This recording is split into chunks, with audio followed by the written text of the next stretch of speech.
Welcome to Friday Night Rivals on MyRDC. Here's Pat and Jay. Let's go Cougars! Wake Forest #1, baby, let's go! Woo!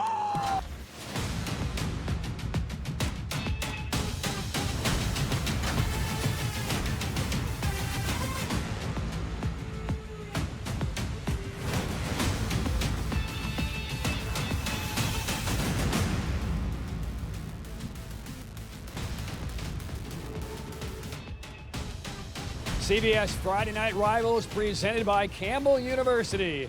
Critical mass in the NAC 6 tonight. Showdown between two of the top 4A teams in the state that know their directions to the state title game. First place, Rolesville. Second place, Wake Forest. Good evening once again, everybody, and welcome. Patrick Keenis alongside former ECU Pirate standout Jay Sohnhalter. And Jay, there's only one 4A conference in the state that has sent a representative to the regional finals the last 6 years. For regular season games, Wake Forest Rolesville doesn't get much bigger than this. This is the biggest game of the year for both teams, whether that's the rivalry, playoff seeding, winning the NAC, or just the pride these two fan bases have. This is the most important game. These two teams have so much talent, great coaching staffs. I'm expecting a great game tonight. Right, great game, some great players. Let's get to our stars to watch and our keys tonight, presented by the U.S. Navy, America's Navy, forged by the sea. Jay, what do you have? Two of the best players in the country, starting off with Rolesville. Devon Thomas is a junior, averaging over 11 yards per carry, 19 touchdowns. He's being recruited by the ACC, the SEC. Big Ten, he's a guy that's really come on here and provided the balance in the Rolesville offense. He can run in between the tackles. He has the speed on the outside, and he'll run through contact. Over for Wake Forest, one of the best linebackers is Zane Williams. Sideline to sideline speed, power, stopping the run, and then he can get after the quarterback. 23.5 tackles for loss on the year. He's committed to Dave Dorn and the NC State Wolfpack. He'll be there next year. He's had a big say in the past rivalry games in this matchup. I expect him to do the same tonight. And for the keys in tonight's ball game, Patrick, it's starting off with Rolesville.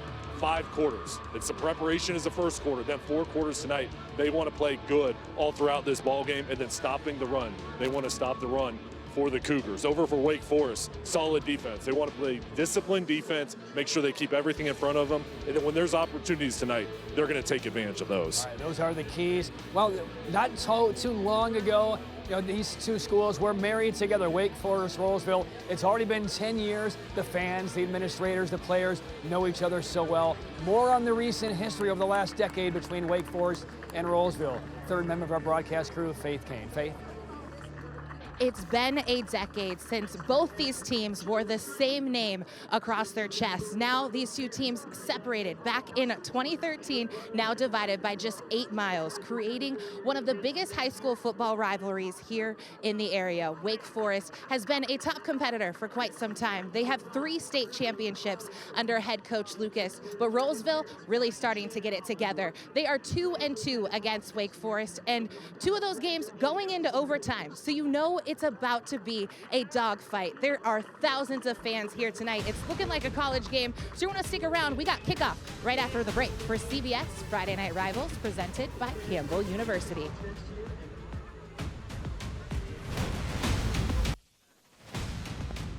And moments away from kickoff, time now for the United States Marine Corps coin toss, brought to you by the United States Marine Corps. The few, the proud, the Marines. Contact your local recruiter today. Rolesville will get the ball to open the ball game. There's some weather moving toward us, maybe 30 to 45 minutes out. Hopefully will not impede tonight's contest. It is a big one tonight. Wake Forest 6-2, 2-1 in the NAC. Rolesville, the only undefeated team in the conference, 3-0, and both of these teams certainly with viable paths to a state championship game. And a whistle before the opening kick, which is brought to you by Air Experts Heating and Cooling. Schedule your $59 tune-up today at yourairexperts.com. And this game just has a different feel. With the rivalry, what's on the line, and that's everything. It's being down on the field before the game. You could tell this game means so much to each side. And these are the type of games, if you're playing, if you're coaching, if you're watching, these are the ones that you want to be in. Wake Forest, 6-game winning streak snapped last week in a surprising last-second loss against Heritage, a team that's under 500. Rolesville, though, continuing to roll since a Week 2 loss against Grimsley. 7-1, and one of the top teams in the league. So here we go. It's a bouncing kick, knocked down by one of the Rams up man and covered up at the 37-yard line. So very good field position for the Rolesville Rams under first-year head coach Rainer Rackley, but he's been with this Rolesville program for a while. It dates back until the 6th grade for a lot of these kids he's now coaching in their final game here on the road. A deep relationship with his players, and coming in here with his first year as the head coach, they've gotten off to a hot start, really clicking on offense, defense, special teams. They've been a team from game one. Their talent has really showed and playing really at a high level. Braden Atkinson, he's thrown for almost 2,000 yards, likely will eclipse that number. He will throw on first down, swings it out to the left side, and out near midfield goes Gavin Waddell, one of the top targets on this Rolesville Rams offense as we take a look at the starters for Rolesville, brought to you by Campbell University. Well, talent all throughout this roster on the offensive side. Atkinson, the junior star quarterback, throws it deep. He'll throw it intermediate. He's got a lot of good skill guys. Devon Thomas, star running back, and then up front, Jacoby Campbell committed to JMU, Gavin Marks, Logan Pulley, guys all throughout this roster that are great. Here's Atkinson again, the sprint out, and it's through the fingertips of his intended target.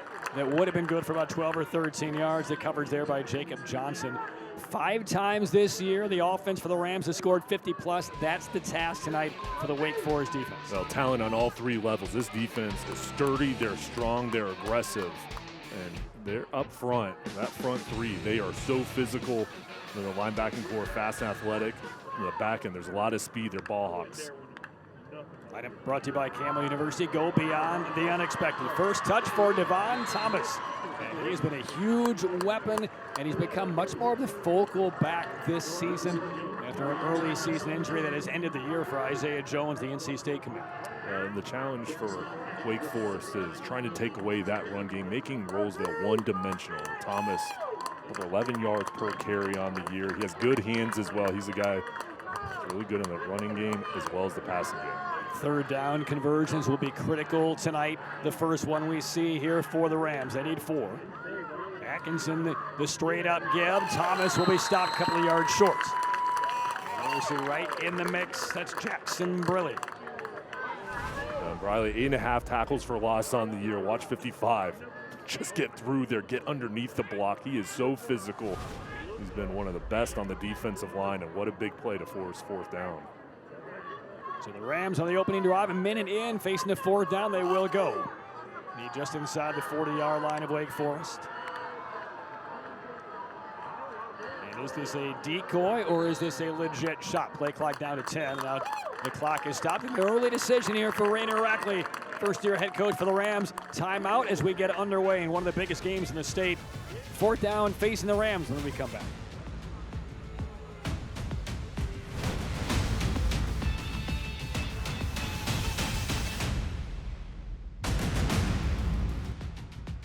CBS Friday Night Rivals presented by Campbell University. We're barely more than a minute into the opening quarter. At a critical 4th down facing the Rolesville Rams on the road against Wake Forest. 4th and a long 3 for Braden Atkinson and the Rams. So the timeout, Rainer Rackley keeps the offense on the field, and they will give it off. And this is Thomas. Second effort will not get him there. Stopped short by the Wake Forest defense. And at the bottom of the pile, that is Zane Williams, who's heading to NC State with a big stop on 4th down. And Williams just read it, shot the gap. What a play. Your best players, critical moments, have to step up. That's exactly what Williams did. What a play there to get off the field.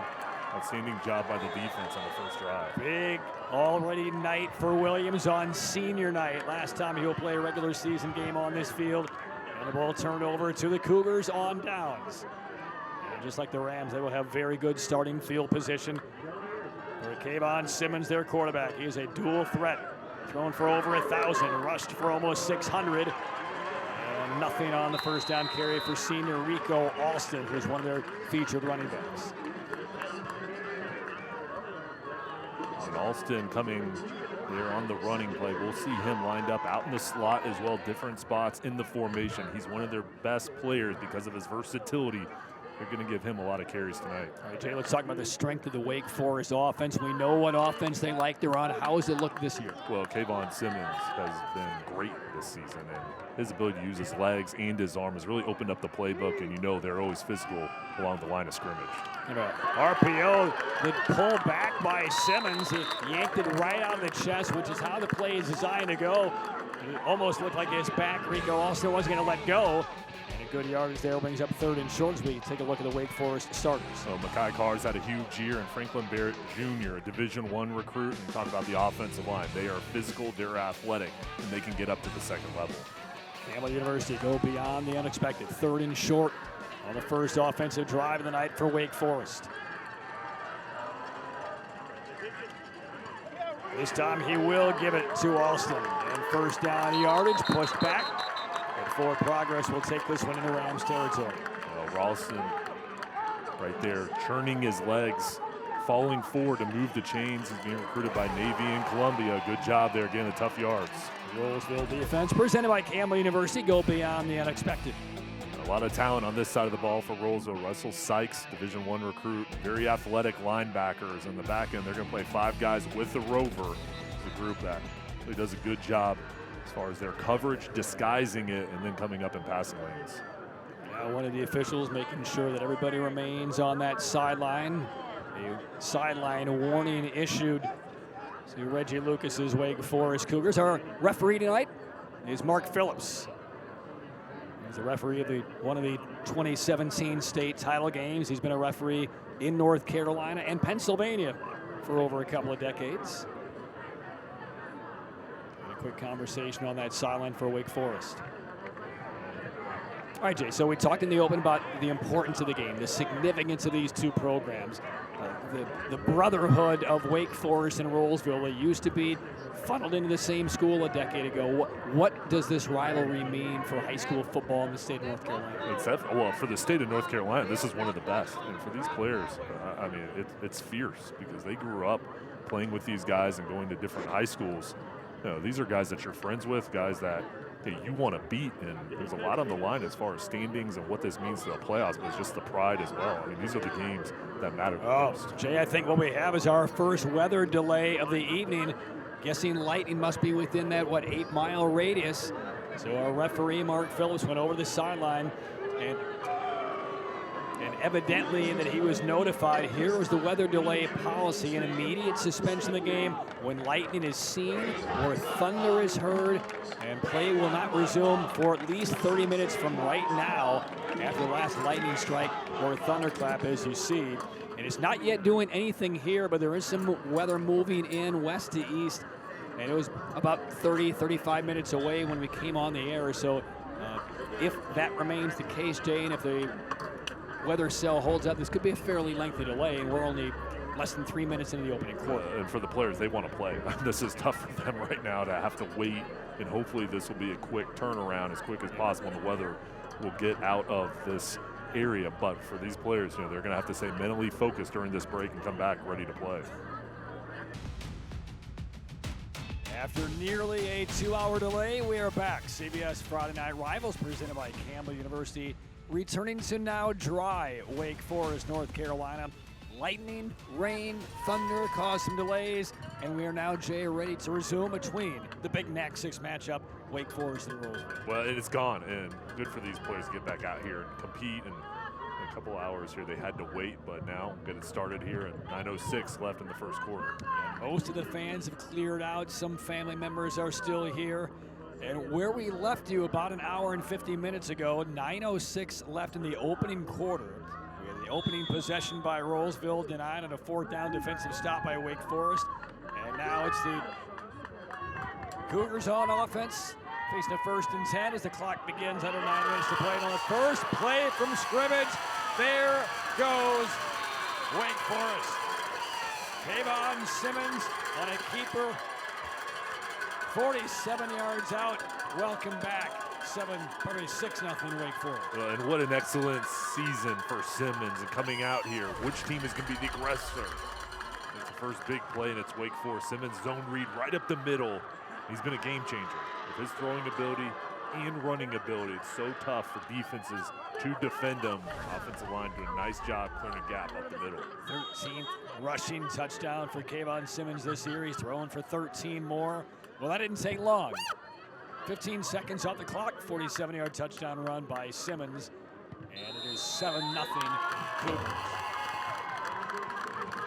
And for Wake Forest, that zone read, this wing T offense is such an important play. And with Simmons' ability to get outside on the edges, but also reading the defensive end, seeing that the middle was open, he just took off. Good ball fake, and the offensive line did the job. And clearly, he was able to stay fresh and warm and ready to resume. Very first play, fakes the handoff, keep up the middle, untouched. 47 yards out. And Jason McCognall led the way, number 10, with a nice seal block, the offensive line, getting up to that second level. We talked about how athletic they are. They're a dangerous group when they can get Simmons going on the ground along with his passing ability. Jay, is that a statement made by Wake Forest after nearly 2 hours of idling by back in the same locker room? Well, I think it's a really good starting to come out here and gain momentum after that break. All right, so we'll get to our kickoff, which is presented by Air Experts Heating and Cooling. You can schedule your $59 tune-up today at yourairexperts.com. Cool conditions, field is a little bit wet, didn't get a lot of heavy rain, and had just enough lightning and thunder that was enough of a nuisance, spread out nicely by Mother Nature of about 28 minutes in separations. The clock restarted until the rain and the lightning and thunder cleared away. So as a result, as we get the opening, the kickoff here following the touchdown, Rolesville has a returnable out to about the 20-yard line, still looking for help, and the Wake Forest defense covers it up. They will try to accelerate this game, pardon me as I lose my voice a little bit here tonight. Halftime will be trimmed down to 10 minutes plus a 3-minute warm-up. So despite the fact that we were delayed by almost 2 hours, they will do their best. Shouldn't have any weather issues the rest of the way, but they'll do their best to push this game along. A very important game that needs to be played. Yeah, huge game, and this rivalry means so much to each community. And interesting during the break as we get a flag here.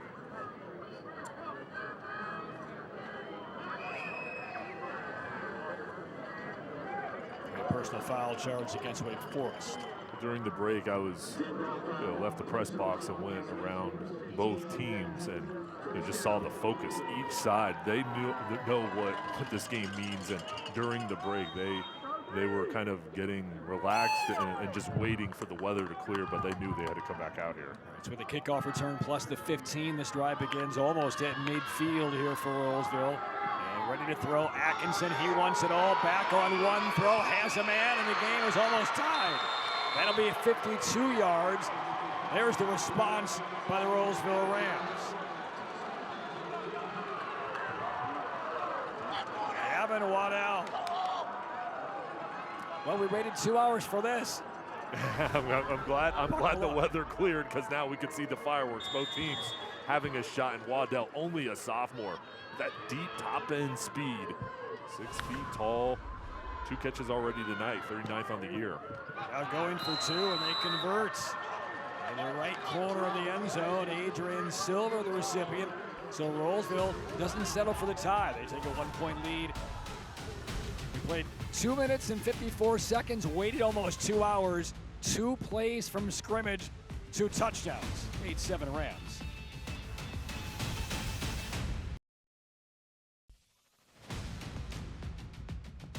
Two of the best big schools in the state have combined for a couple of touchdowns within the first 34 seconds after a nearly 2-hour weather delay here in Wake Forest. So get ready. Didn't see any action. Saw a lot of reruns over the last 90 minutes or 2 hours.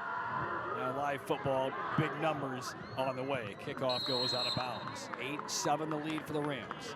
And back to that last play for Rolesville. What a throw from Braden Atkinson, their quarterback, who's been on fire all season. Very efficient, over 70% completion percentage.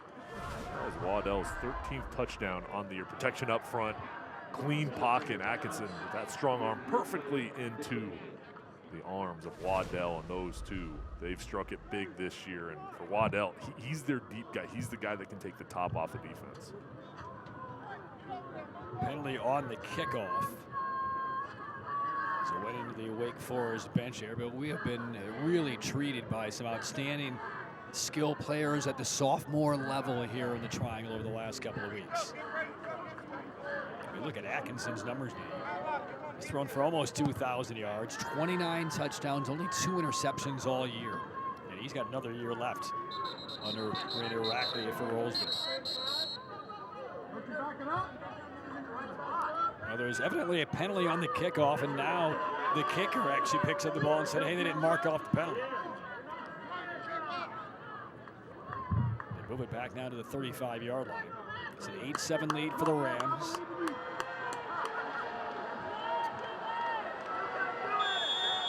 And so the lefty of Riley Daniels will get this game back underway. Air experts heating and cooling kickoff. Booms this one on a line right down the middle. Grabbed on the run. Returnable here for Wake Forest with a big tackle right at the 25-yard line. Made by Rolesville's Javon Wright. Excellent job from the coverage unit. Wright beat the block. Also, this is a line drive kick. Still pretty good field position, but there's Wright coming in, making a nice hit there. Here's the look at Wright. Well, Jay, what are the odds we had a third straight touchdown on the third play from the scrimmage after the delay? This would be a beast from the 25-yard line. Drive begins for Wake Forest. Handoff, Alston, nowhere. Aiden Pounds, number 32 for Rolesville. A really big year. And the two linebackers they have, 4-2-5 defense. There he is, what he's been able to do, just sifting through and then striking up to make the play. Sound tackle. Hey, look across the calendar so far for Rolesville this season. Offensively, that's the spotlight. Put up massive offensive numbers, but the defense has played awfully well most of the year. 2nd and 9. Swing out to the right side. Simmons connects, but only for a couple of yards. A reception for Jason McGonigal. Brings it 3rd and long. McGonigal had the important block on the run for Simmons scoring the touchdown. He's a versatile guy. They'll move him around in the formation. Now 3rd and 8 situation where Rolesville likes to bring pressure. And this offensive line for Wake Forest has held a clean pocket so far here early on in the game tonight.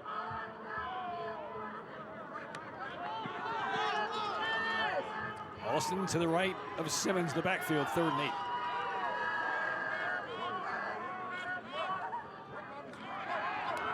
Four-man rush. They dump it out. Alston up the sideline, got around a man and stayed in bounds, but he's going to be marked a little bit short to the first down by the official on the side. But 2.5 yards short, brings up 4th down. Well, and offensive line holds up. There is pressure, and Simmons just finds the outlet. And nice job just pushing him out of bounds. Making the play was Colin Cruikshank. Low snap, and Wake Forest will punt it away. So land at the 40-yard line, take a Wake Forest roll for another 11 yards. Touchdown at the 30-yard line. That's where the drive begins for Rolesville. 6:50 left in the opening quarter. So we've now seen a couple of offensive touches for Wake Forest. This will be the 2nd possession for the Rams. On the other side of the delay, how do the teams look to you mentally and physically at this stage? I think mentally perfect. I mean, they came out here focused early on and evident with the big plays. Now I think we're going to see both teams really kind of get more comfortable as each side has a couple drives, get into the flow of the game. We saw the big arm from Atkinson on his last throw. This drive begins at the 30-yard line for the Rams. Up by 1, 8-7. Quick toss, left hash.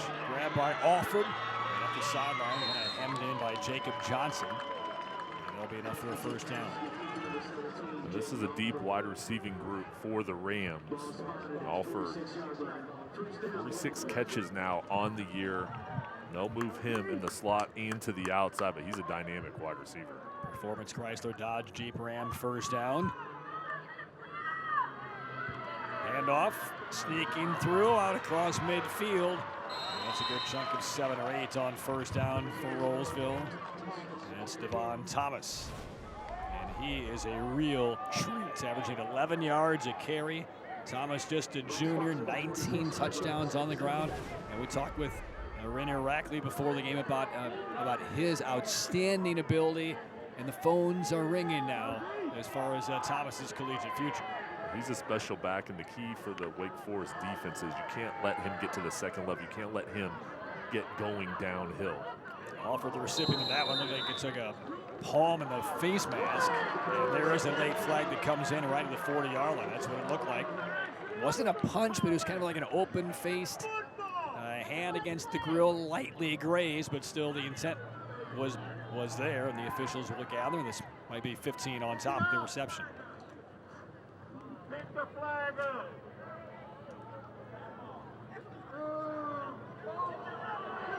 The personal foul walked off against the Cougars. That's not going to make Reggie Lucas any drier or any happier with this early stage of the game.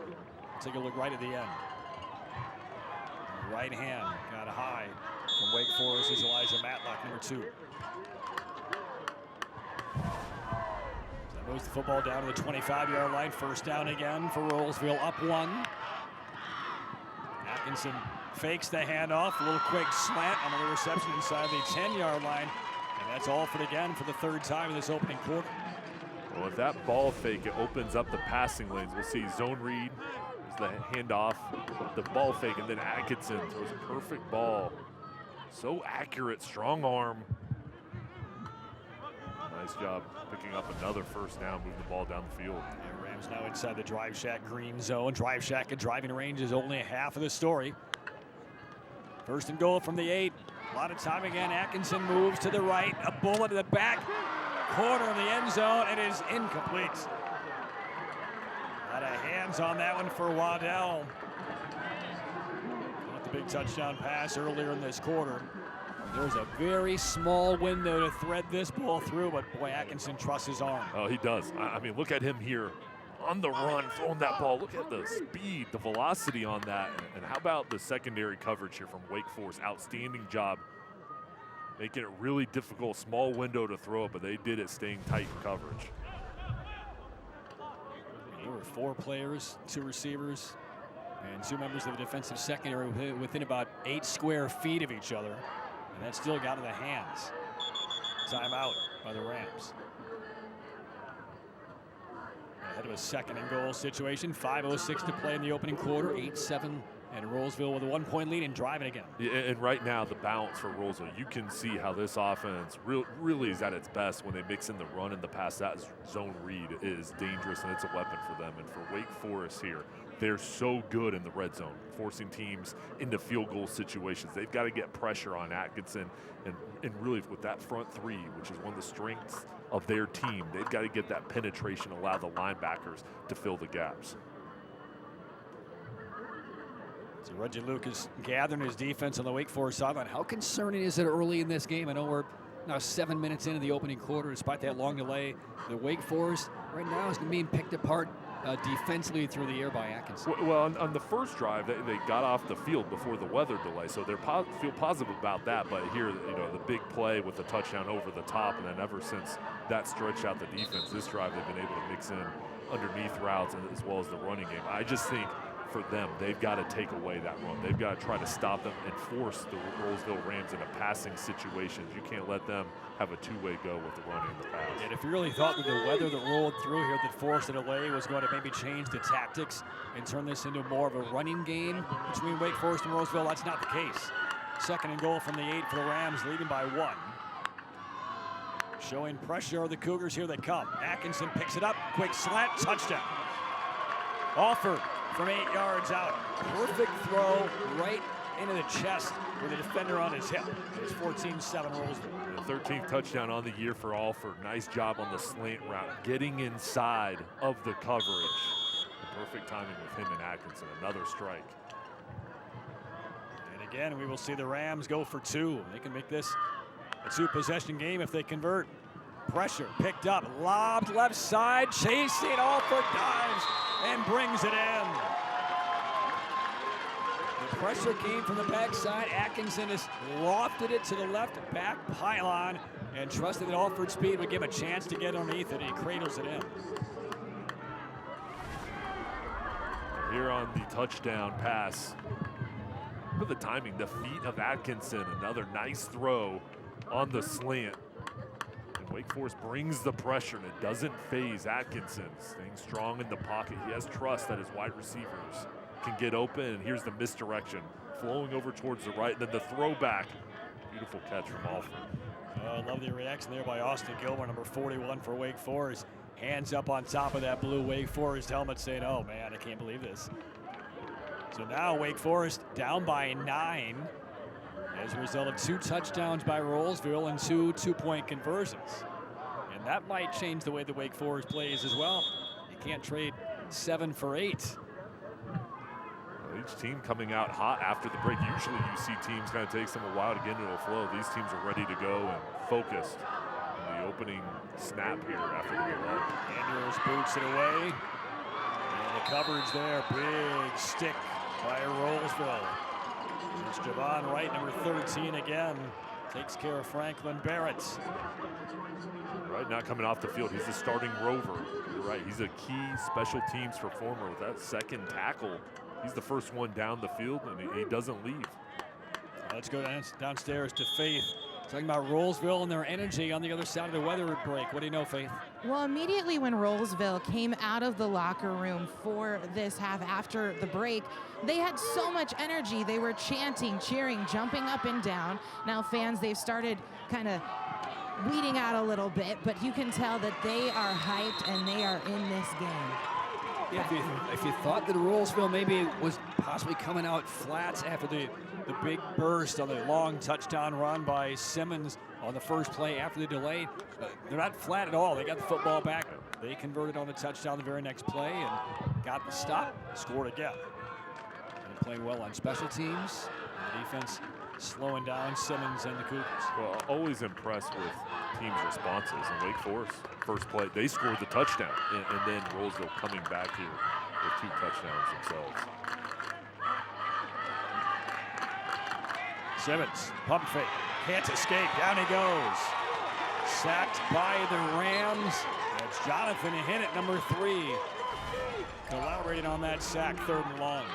And Hinnett's receiving college attention, major college recruiting attention.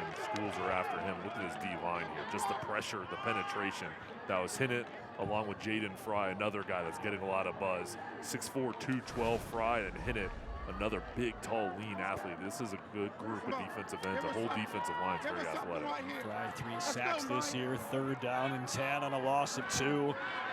Pressure off the edge, forces Simmons to tuck and run. Across the 30, second effort will get him very close, and I believe he did pick up a 1st down on 3rd and 10. Picked up 11. Nice little cutback to his right to create a little bit of space. Big conversion there for the Cougars. And Simmons, he just makes plays. He's a playmaker. Look at him read the coverage, having that clock in his head, knowing when to take off, and then boom, he goes. He's assertive, and what a job they're fighting through. His team needs a 1st down, he picks it up. Performance Chrysler Jeep Ram 1st down. Peace of mind lifetime powertrain warranty at Performance Ford in Clinton. 1st down. Simmons lobs it to the left sideline. Flag flies in. Pass was incomplete. Pass interference on Rolesville, I believe.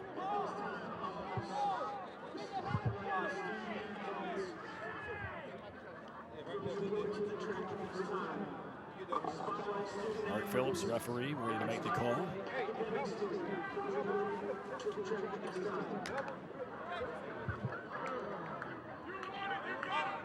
It'll be a defensive holding against the Rams.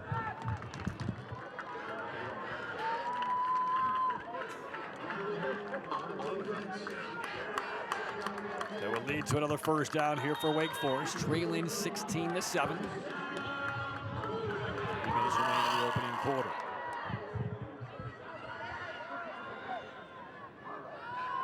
Thompson in motion. And Alston struggling. Tell you what, the Rams so far, the last couple of possessions, 1st down defense has really kind of slowed down Wake Forest offense. We've seen a lot of 2nd and 8s, 2nd and 9s. And that augurs well for the Rams. The interior pressure from this defensive line is allowing the linebackers to come over the top. Just a nice job filling the gap. That was Xavier Griffin Hayes making the play. But this group right now is getting that pressure up the middle, and multiple guys are coming in for tackles. We like your chances here for the Rams. With the Wake Forest 2nd and 8 all night long, past the sideline, and that's on the fingertips, but dropped incomplete, looking for Michael Thompson. Because now that brings up 3rd and moderate to long here for the Cougars, 3rd and 8. For the Rams, you have to monitor and have a spy on Simmons. This is where he can hurt you. He's going to try to throw the ball down the field, and if he sees good coverage from this secondary, he's going to take off. So you got to make sure you try to keep him in the pocket and don't allow him to get to the outside. See what kind of pressure the Rams bring. Wake Forest needs the 46 on the other side of the 50. Simmons with room up the middle, swerves left, picks up another 1st down. It's the 2nd, 3rd and long, converted by Jadon Simmons on his own. That will move the chains into Ram territory. He is so good. I mean, again here, reading the coverage. And boom, I'm going to take off and get it with my legs. Nice job blocking there to allow the lane to the outside. He is such a smart football player, whether that's throwing or making the good decisions in the running game. You know, for him last year, key contributor last year as a sophomore, this year as a junior, it's been even better. And he's another guy receiving Division I recruiting attention. Picked up nearly 15. 1st down. Simmons, hard slant, caught at the 35-yard line, and 3 Rams collaborate on that tackle before Jeffrey Coleman brings in his 1st reception of the night. That's good for 5. Coleman here, big target, 6'2", going over the middle, getting the tough catches, very physical wide receiver, and nice job on 1st down, getting a positive gain. Coleman now sets up in the slot to the bottom of your screen, 2nd and 4. Approaching 1 minute left in the opening quarter. Simmons zips one across. Nice running catch and the escape. And there goes Barrett. Touchdown, Wake Forest. 34 yards out. Beautiful throw from Simmons. The Wake Forest offense. Talk about balance from the Rams. Same thing here for the Cougars. Running the ball and throwing a perfect, precise pass from Simmons. Franklin Barrett Jr. with his size and athleticism. He's a big play guy. He's got offers from schools all over the country, JMU, Central, Elon, Miami of Ohio. Recruiting attention continuing to pick up. He's had a great career for the Cougars. 7th touchdown reception for Barrett. Wake Forest stays conventional with the extra point, trailing by 2. Both teams a couple of touchdowns here in the opening quarter. Rolesville leading 16-14.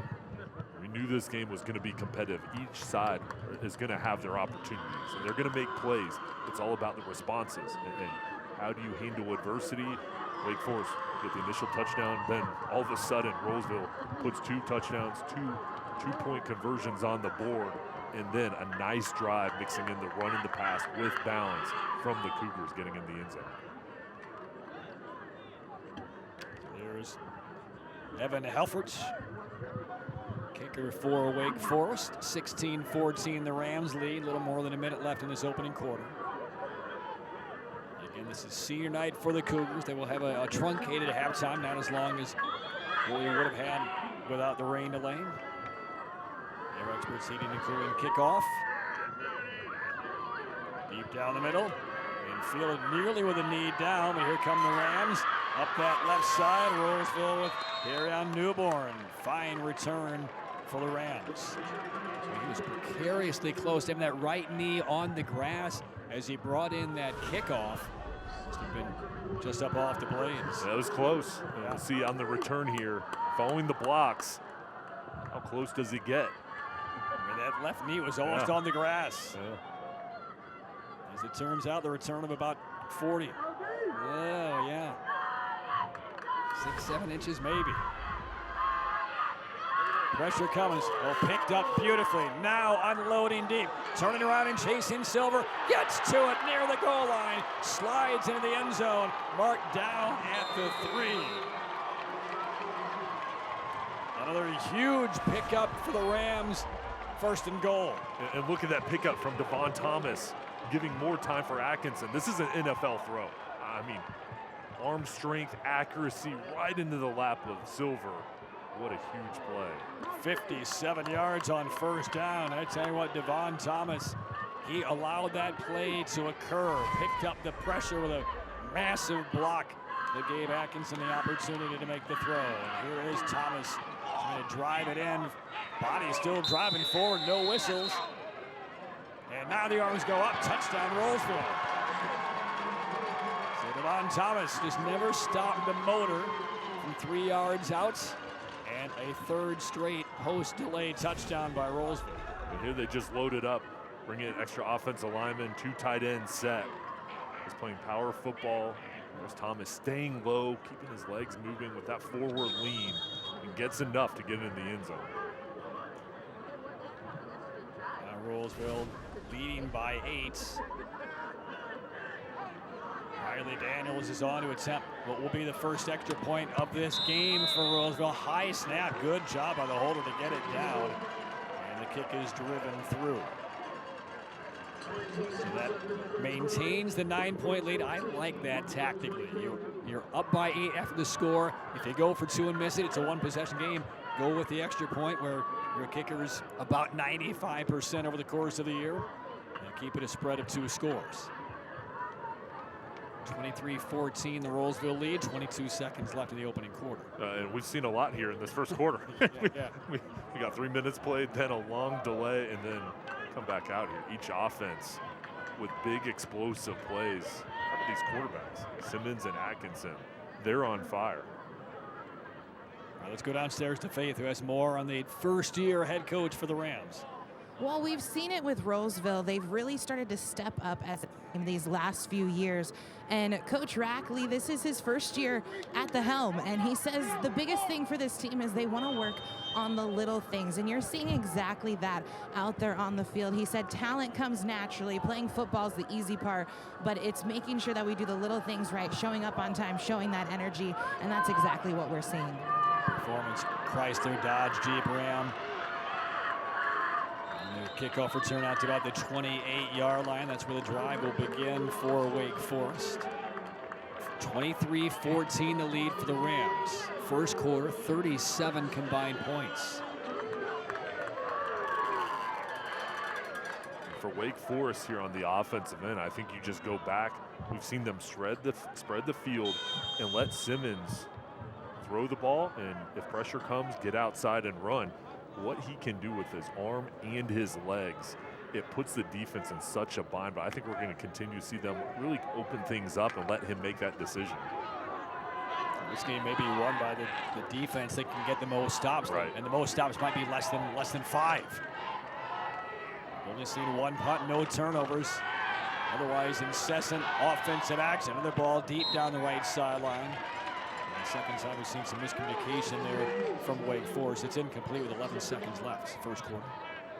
Looking towards Barrett, and we talked about his frame. He's 6'4" with top end speed. He's a guy that can go over the middle and get those tough catches, and also they'll put him on the outside with deep go routes. Expect them to continue to look to number 1's way. Thompson and Coleman to the bottom of your screen on 2nd and 10. Pressure coming, chasing Simmons back, and just tosses it toward the left sideline.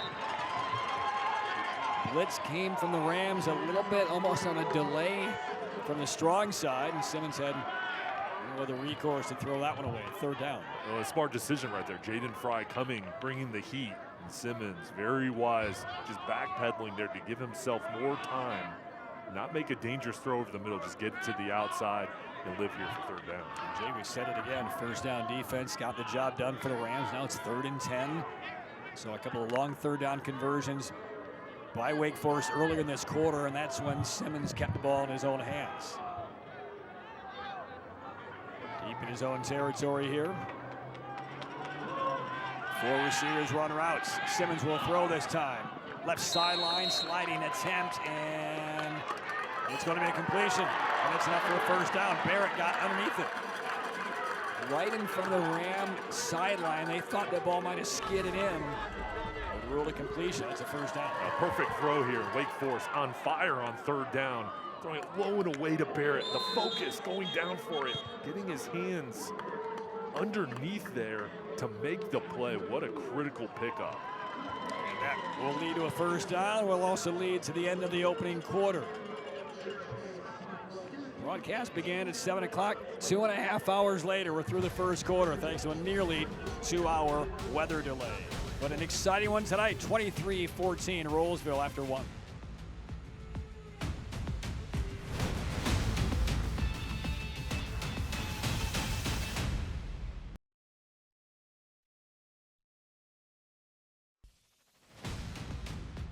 CBS Friday Night Rivals from Wake Forest, presented by Campbell University.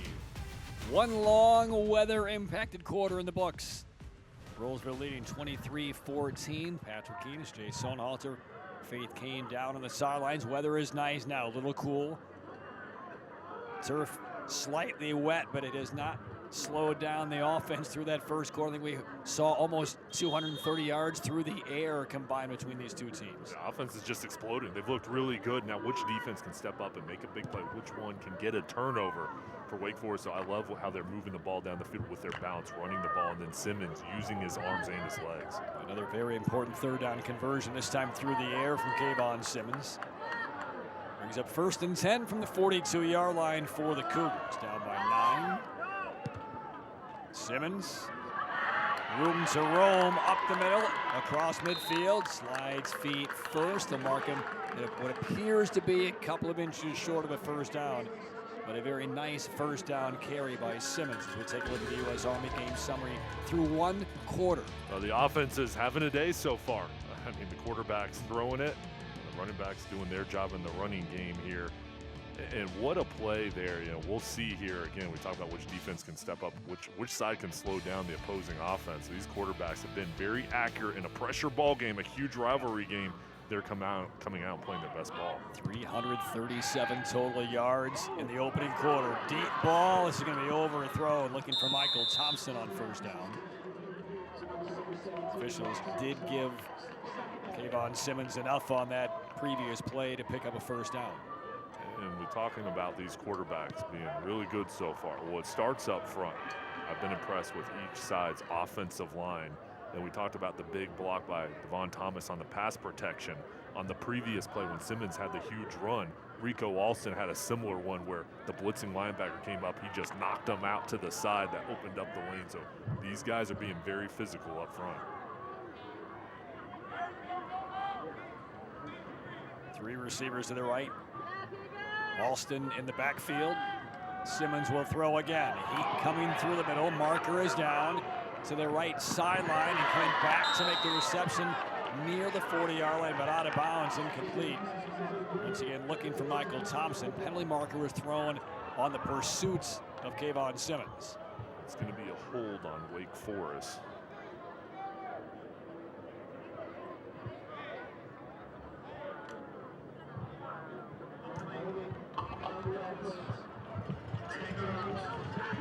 Mark off the penalty against Wake Forest. Replay of the down.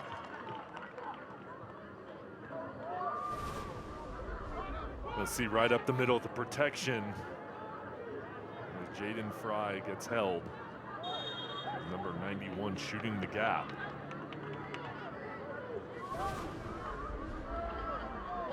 So the penalty pushes the football back to the 42-yard line. And it will remain 2nd down for Wake Forest.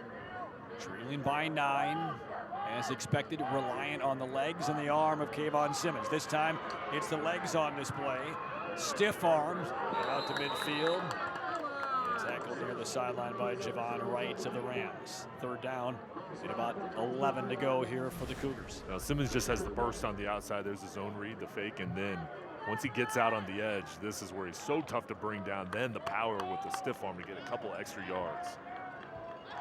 All right, now Patrick, 3rd and long situation. Yeah. Usually this favors the defense. This is where Simmons has been his best. Not so far tonight. Simmons has been able to overcome all of those efficiencies.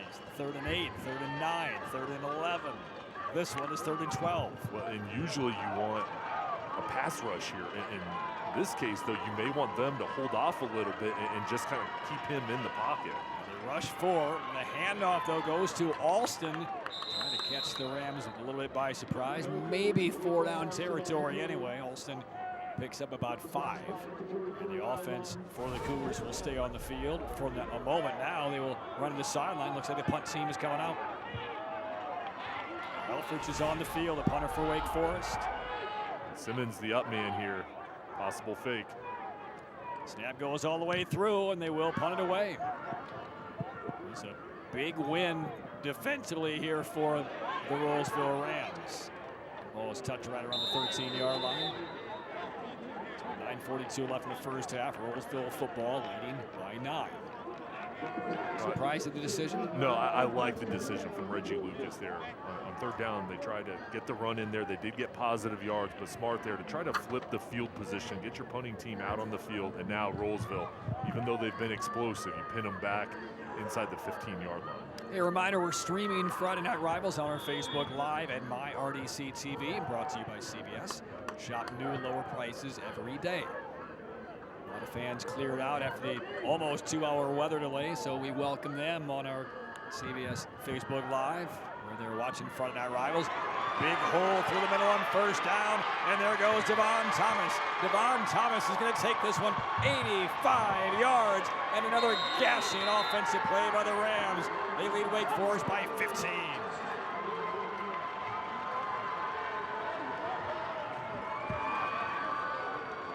Devon Thomas coming into tonight's game, averaging 12 yards per carry. That number is going to go up. He has all the tools you want, and there's the blocking up front, outstanding job clearing the path, and then Thomas does the rest. Elite speed, the vision. He's only a junior, really breakout star this year. You talk about his recruiting. Tennessee's looking at him hard. East Carolina, Boston College, Big Ten in as well. Everybody is coming to watch him because of his production.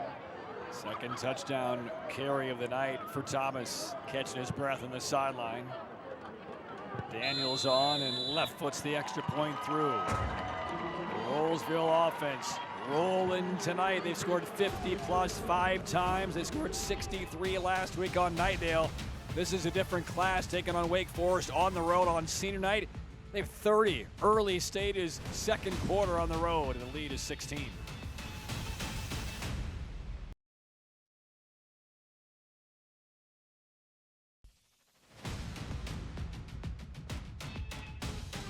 Second quarter from Wake Forest, and the Cougars on senior night have given up 30 points already to the Rolesville Rams. It's a stunning number this early in the game against this quality competition. Rolesville up by 16. And Jay, the adjustments need to happen defensively in a hurry for the Wake Forest Cougars. Air Experts heating and cooling kickoff. You can schedule your $59 tune-up at yourAirExperts.com. Let's see if the kickoff return team can help things out. Doesn't appear to. This drive will begin right around the 25-yard line. Let's go to the defensive side of the ball. Certainly now a lot more burden falls on the shoulders of Kayvon Simmons. And a reminder, the halftime show is coming up, brought to you by Performance Ford. We'll have this week's Tatum and Atkinson Scholar athletes, interviews with the principals, highlights, and more. Performance Peace of Mind Powertrain lifetime warranty. Find peace of mind at Performance Ford in Clinton. Simmons now needs to make it happen almost every time he gets the ball offensively, but defensively for Wake Forest, what are they scratching out in the sideline right now? Well, I think the biggest thing is making sure that front seven stops the run, and then on the back end, you just can't give up the big play over the top. They've got to keep everything in front of them. That's got to be the key here, is you just can't give up the big explosive play. That's been the success for Rolesville, is throwing the ball over the top, which has opened up the running game and the underneath passing game. Alston for about 5 on first down. And yes, a couple of touchdowns surrendered by Rolesville here in the first half. But again, they put themselves in position to get off the field. They forced a couple of punts already. They're not allowed big yardage on first or second downs. And there's going to be another third down situation here for the Cougars as Simmons is stopped for about a 2-yard gain. Russell Sykes, number 9 for Rolesville. Key piece on the interior of the defensive line. Nice penetration. And for Wake Forest, This is so good where they have that deception in their running game, and these guys are going to have to stay in their lanes. And there's Sykes, a visit to Georgia State last week, Division I recruit. Talk about college prospects in this game. Both sides have so much talent on their roster. Tell you what, Jay, when you're down by 16 at home in the second quarter, every third down offensively is a huge moment. This is big for Simmons. He's chased out, and Simmons is going to get close. Depending on the spot. And yeah, he just got enough. But the pressure builds now on every third down because the defense for the Rams are putting Wake Forest in some challenging third down spots. He's getting to the outside, and they're going to say he's short. Oh, he is short. You're right, Jay. Marked him out about a yard shy, so they do not convert. And Wake Forest sends Helfrich back on to punt it away for the third time in this opening half. And that will go toward the sideline for the Rams and tumble out of bounds. So a 30-14 lead for the Rams, and they are not going to take their foot off the gas here. And Simmons, I mean, you know you're the star offensive player, right? You need your defense to give yourself a chance. And Rolesville right now is firing on all cylinders. For Wake Forest, this is where you need a turnover. You need a spark play to get the ball back, and this linebacking group is really the strength of this defense. So Rolesville back with Atkinson. He's had a tremendous first half. Exact passing all night long. He'll go to the air, soft toss across the middle, and making the grab is Alford. Gets away and then gets stuck right at midfield. 15 on first down. Stopped by Hollingsworth. Yeah, Gabe Hollingsworth with a big hit. Now Wake Forest bringing pressure. Atkinson feels it, gets rid of it quick. A nice job run after the catch, and Hollingsworth finishes it off. For Rolesville, there's such a timing to their offense. When they're going deep, it just seems like they have that chemistry, and then the short passing game, three-step drops. It's so quick and it's precise. Yeah, just not allowing the defense to even begin to penetrate. This is Devon Thomas tripped up as he started to find another gear. He's inside the 40. Here's Thomas getting to the second level. Watch how he just follows the offensive line. Outstanding block up front. Gavin Marks, the center. The junior, 6'2", 285 pounds, leading the way for Thomas. Yeah, back to your kind of overview on this Rolesville offense. There is a discernible heartbeat, cadence to this offense. Timing play, it's a tough throw to make, and it's brought in right around the 20-yard line by Alford. We have seen Atkinson make all kinds of throws, stepping into some long ones right on target.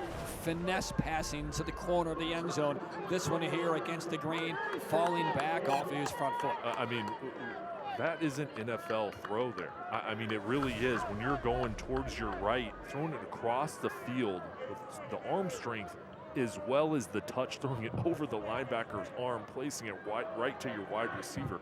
I mean, that's just precise. What a decisive throw from Atkinson.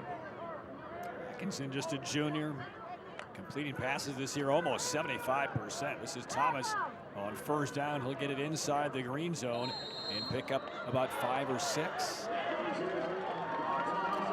And we get a late penalty marker coming in. This is going to go against Wake Forest. There was a little bit of shoving that knocked over one of the offensive linemen. That's Jacoby Campbell, who got shoved to his back, drew the penalty. I don't know if he baited Wake Forest, but frustration is starting to boil here for the Wake Forest Cougars. I mean, outside of the first play after the delay, when we saw Simmons take it in from almost 50 yards, Rolesville has been just steamrolling Wake Forest on all sides of the football, offensively, defensively, forcing 3 punts, and now drawing a penalty here at the end of the play.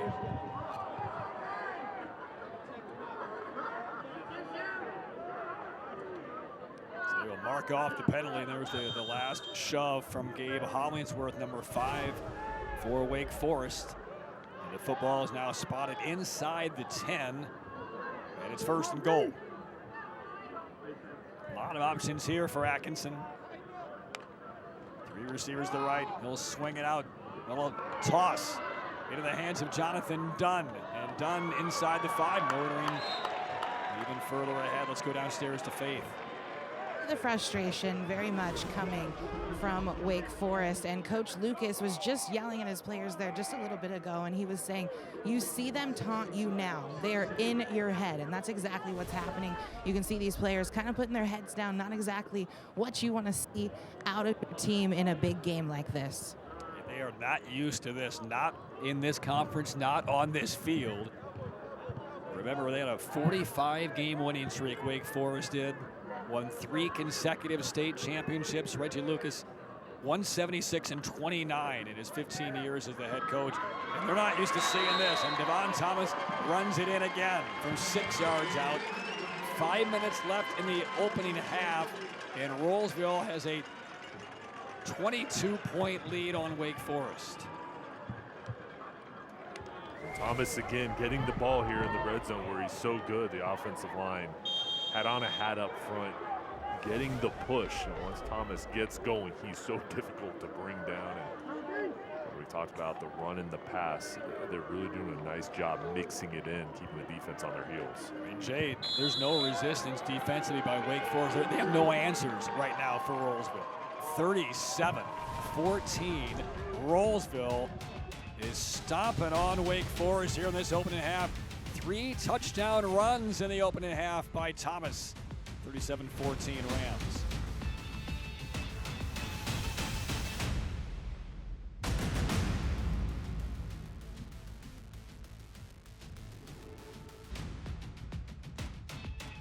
.23 advantage for Rolesville on Wake Forest. Friday night rivals had about a near 2-hour delay due to weather.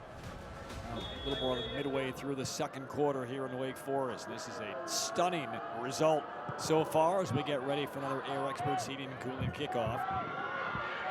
And there's no denying the Cougars need some type of spark. Coleman on the return. Big hits right at the end of the play out near midfield. And this looks like it's going to be going against the Rams. Well, they needed a spark. Maybe this is it here, Jay. Yeah, and you know that they're going to have a response here.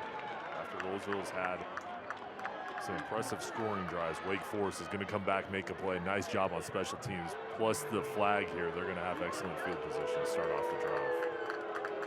If you're in Iraqli, you know there's a ton of pride in this Wake Forest program. They are not going to allow somebody to come in here and beat them by 50 points. It's not going to be a boat race tonight.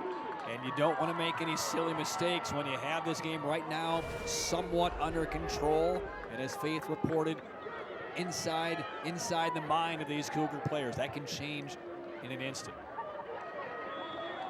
And there's the discussion because I think the penalty went on the kicker, Riley Daniels, number 36. He's the last guy you would expect a personal foul to be charged against, but Daniels earned it. Drive begins now at the 35-yard line for Simmons and Wake Forest. Simmons looking deep to the end zone. He wants Barrett again and finds him just like that. And now Barrett towers over the defender. Touchdown, Wake Forest. Beautiful throw from Simmons to Barrett. 8th touchdown on the year now for Barrett. And the penalty marker came in. This might be taunting on Barrett after he caught the touchdown. Looked like he kind of towered over the defender holding the football in his hands. Barrett, though, just has a knack for the big play. And him and Simmons, they have that chemistry, and they needed that response. They needed this touchdown. They needed explosive play to gain back and get closer in this game, cutting the deficit. So there's the signal, and here was the penalty after the touchdown. Unsportsmanlike going against Wake Forest. Looks like it'll be assessed on the kickoff. We'll take one more look here, Jay. There it is, offensive line protecting clean pocket, and then Barrett getting inside of the defender, just boxing him out for the play. Accurate throw. Beautiful spiral. Barrett with his size, his length. And I think right There's there, the penalty that's there. the unsportsmanlike penalty. Over the top of P.J. Hartsfield. But you knew Wake Forest was going to have a response. I mean, huge quarter from Rolesville. Wake Forest has made plays, but you knew they were going to come back here. And I like how they're very aggressive on first down, going over the top. NC assist, touchdown. We make a 40 in college simple. 2 touchdowns in the span of 13 seconds. Stop me if you've heard that before. 37-21, and another marker flies in. It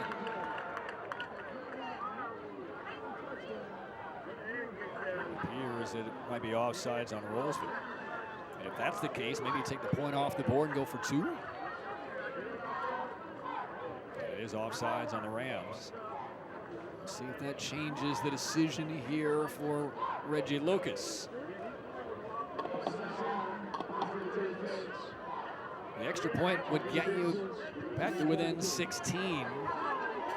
If you go for 2 and make it, you're down 15. If you go for 2 and miss, you're down 17. 3 scores. So it is a decision here for Reggie Lucas. And I think he wants the offense. Yeah, he's calling Kayvon Simmons and everybody off the sideline. They will go for 2. The offside of the PAT cuts the distance to the end zone here for the extra point and a half. So the helmet is on. Simmons running out. Play clock is winding down. And Simmons, the quarterback, will huddle his team and call a quick play here. You figure here an opportunity to get Simmons out on the edge and use his arm to throw it or take it in with his legs. Play clock down to 5. Simmons ready for the snap. As they go for 2, fake Austin's way. Simmons throws into the end zone. A couple of markers come in. The attempt was incomplete. But I think we're going to get another shot here for the Cougars for this 2-point conversion. This looks to go against the Rams again.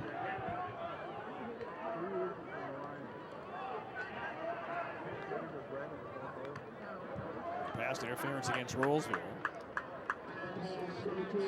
So from the 3 to the 1.5, and now to about the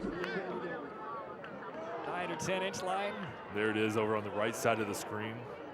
Right down the wide receiver. Donegal as well out on the route. Spotted now inside the 1.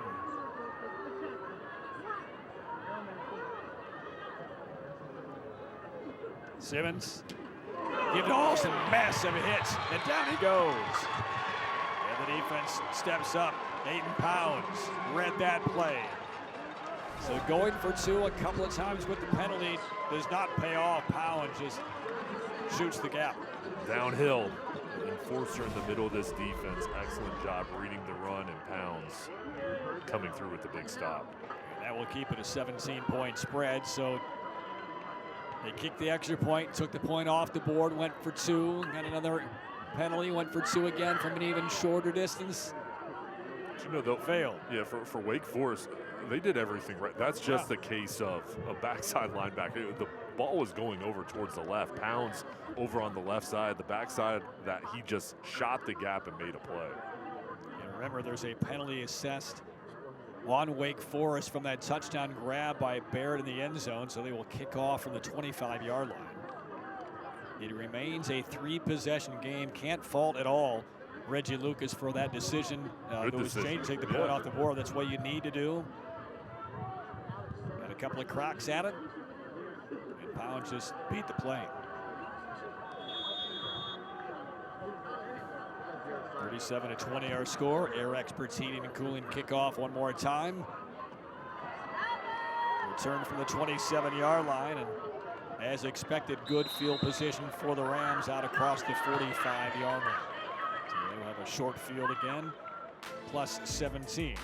A reminder, stay tuned. Jay and I will have the Performance Forward halftime report. Tatum and Atkinson, Scholar athletes, interviews with the school principals. We'll have highlights that could last in the entire halftime. Coming up at the half, Performance Peace of Mind, Powertrain lifetime warranty. Find peace of mind at Performance Ford in Clinton. We have a lot of highlights to jam into a shorter halftime show, just 10 minutes. And then the 3-minute extra added on for warm-up. Rolesville back through the air. Adrian Silver rushes it toward the Wake Forest sideline. He's into Cougar territory. For Wake Forest, we talked about it on the previous drive. They've got to get turnover. They've got to find a way to slow down this offense and create a spark on the defensive end. defensive line starts up front getting penetration. Atkinson on second down and short. Over the middle, dangerous pass deflected and hung up in the air and lands incomplete. Looking one more time for Silver. That's one of the first throws we've seen from Atkinson that was problematic right out of the hands as Zane Williams, the NC State recruit, is down and injured. Williams, Gabe Hollinsworth, excellent in coverage, and hopefully Williams will be okay. As a collision he took here. Watch them in coverage from his teammate. They hit each other on that right side.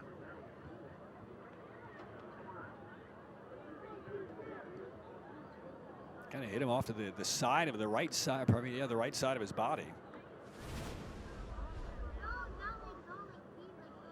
What near the hip or the arm, perhaps. What a year Williams is at. 23.5 tackles for loss. Committed to NC State. Yeah, what do you like about his game defensively? Well, he's one of those guys that's all over the field. When you watch him, you'll see him in pass coverage, blitzing, and run support. He does it all. He's a leader for this program. The guy that I think is going to have a big impact at the college level. What he's meant here, I mean, he's been a star all throughout his time for Wake Forest and really represents the culture that Reggie Lucas has here. Tough nose, discipline, plays with enthusiasm. Yeah, good to see he's him telling his walk teammates, off. I'm good. It almost looked like he wanted to stop and go back on the field, not leave, but because they stopped play to treat him, he will depart at least for a play. He's had 3 other brothers play here in the program. The youngest one of 4, and all 3 of his brothers play the Division I level as well. Third and short, a little more than a yard to go for Atkinson and the Rams. Nearing 4 minutes left in the first half. Here's the give, nothing up the middle for Thomas, chased backwards and dropped for a loss. Joshua Norris got in there, number 6 for the Cougars. And they finally stop Rolesville in a 3rd and short. There's the spark play, Norris, and comes through with a huge stop, and Williams, good sign here. There it is, coming off that left side, Josh Norris. It's a huge play and good for this defense to get off the field. Finally able to clog up the middle. Punt team has not come onto the field for Rolesville. This is 4th and a long 6. So Atkinson is still out there. 5 receivers in the formation. Snap to Atkinson. Fires the sideline at the sticks. That's a first down. A 4th down conversion for the Rams. And Waddell brings it in. He's had a very nice first half. And just when you think Wake Forest can get a little momentum, a score, force a 4th down, Rolesville does not punt and they pick it up. Braden Atkinson is just on fire with how accurate he is, and watch his feet. A good base that he's throwing with to get that torque, the arm strength, and he has a chemistry with all of his wide receivers. This is a deep group. It's just the timing. I mean, you can just tell by the way they play, all the work they put in the offseason, in season.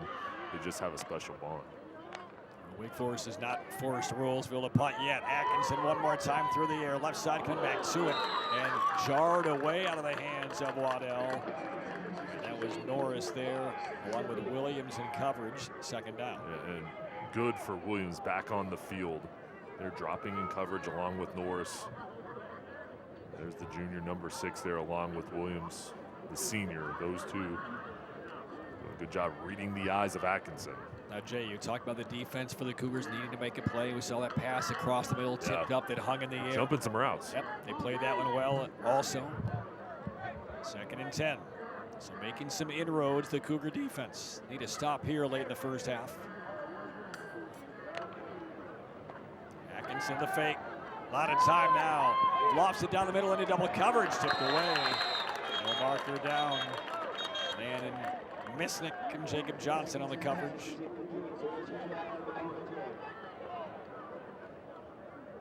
And there is a marker down, came in late. And this will go against the Rams. And Wake Forest brought the blitz, and that's where the hold was, up the middle when the Cougars came through. Trying to get into the backfield. Brady Cole, the inside linebacker, doing a nice job shooting the gap. He is who got held. Rolesville's going to get marked back here. We'll see 15 shoot through. Watch the hold right there as he tries to get through. Nice job by Cole, just being relentless. The senior fighting his way and gets the call. And you can see that confused Atkinson. That's the first poorly thrown ball, the poor decision he made there into a double team to the end zone. Got away with it. Now trying to escape, steps into a big throw into the end zone again. That one will get through. Touchdown again for the Rams. Jaden Alford. 37-yard hookup. And the Rams offense just cannot be stopped tonight against Wake Forest. The defensive line's going to get pressure here. I mean, they did their job at making him move, get out of the pocket. This is just Atkinson being so talented and staying patient, keeping his eyes up, waiting, eluding the pass rush, manipulating the pocket, and then throwing a perfect ball over to Alford.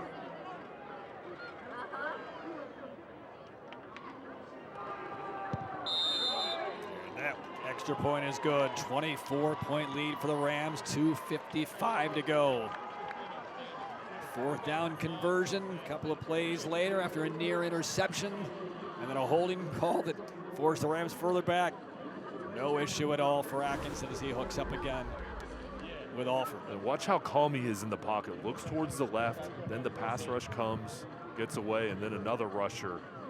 All the while keeping his eyes down the field, looking for the big play. He's not looking for the short passing route. He's looking to go deep, and Alford continues to go across the field and gets enough separation, makes a nice catch. 3 touchdown passes in the first half for Atkinson. 31 touchdown throws this year against only 2 picks. Well, that's the first offensive drive from the Rams where they saw some adversity. They saw some pressure, committed some penalties, made some mistakes, got away with a couple of tosses. Still, 7 more points on the board for the Rams as a result. And the key was there, going for it on 4th down. Yep. I mean, 4th and 6, around midfield. They thought they had an opportunity on the outside, ran a hitch route, got it, and then that continued the drive. Finished off with the big play. Air experts heating and cooling kickoff one more time from Riley Daniels. Plenty of time not only for one score here in this in the 3 minutes of the second quarter, but multiple scores the way this game is going on. Drive will begin shy of the 25-yard line. Very important right now for Wake Forest. Cougars will get the football on the other side of halftime. Halftime would be a little bit shorter because of the delay, so about 13 minutes of clock time. I tell you what, with this storied Wake Forest Cougar program, they gave up 42 points to Clayton in week 1. I don't know when the last time that a Wake Forest team gave up 50 plus in a game. 50 might be underselling it tonight, the way this Rolesville team has played. This might be an historic night in terms of the points scored against this Wake Forest defense. And this is a team that won 45 in a row, 3 straight state titles just a handful of years ago. And at home in the first half, they've given up 44 to Rolesville, which I guess we need to kind of focus in on just how elite this Rolesville Rams team truly is. Yeah, I mean, both programs are elite, and right now Rolesville, though, is just clicking, and boy, are they playing well. Simmons harassed again. He'll throw on the run. And a double coverage, incomplete. Looking for Alston out of the backfield. Still plenty of time, 2:21 to go in the first half, but boy, a lot of questions for Reggie Lucas and his defense heading toward intermission. Well, for Wake Forest, they're having success on the offensive end. You know, it's just how do you slow down the Rams when they've got the ball? You know, it just goes to in this ball game, you've got to create turnovers and try to get more opportunities back to your offense. They're going to have to find a way to do that in the second half. Simmons on second down. Carr joins him in the backfield for the first time. Play fake his way. Quick slant. Oh, that was nearly intercepted. That got through to the hands of DJ Hartsfield. He had got to him a little faster than what he expected, as the break on that slant was a little bit late. Third down.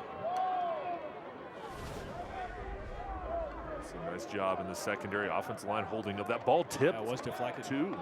That was tipped. Nice job up front. Don't get to the quarterback. Get your arms up. That was Jaden Fry, number 91. PJ Hartsfield Jr. Defensive back. Very talented in the back end. A nice play. Very twitchy. Tell you what, Jay, athleticism. the last thing you want to do is give the football back and about 2 minutes left to Rolesville here in this first half. It's 3rd and 10. Simmons steps into a deep throw, looking for Barrett. A leaping effort. It is incomplete, and no flags. And again, 2 defenders sandwiching Franklin. Barrett has caught a couple of touchdown passes in this first half. Pump and go, double move, and there's Cameron Manley, number 7, the senior, jumping up. Knocking this ball out. Manley has had 4 interceptions this year for the Rams, almost had his 5th. Punt team on again for the 4th time for Wake Forest in this half. Lands the 30, takes a Cougar roll, and will be dead at the 23-yard line, but that's the good news. The bad news is Rolesville has 1:56 to go here in this unstoppable first half.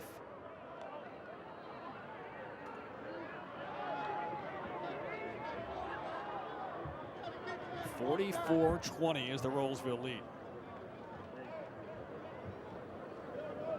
Those of you tuning in right about now saying, you see that score, you see the clock a little bit after 10 o'clock, you'd say, well, this game's probably almost over. No. Almost a 2-hour weather delay, just 3 minutes into the game. And we finally resume right at 9 o'clock local time. This is still the first half. There are 44 points on the board for the Rams. Looking for more.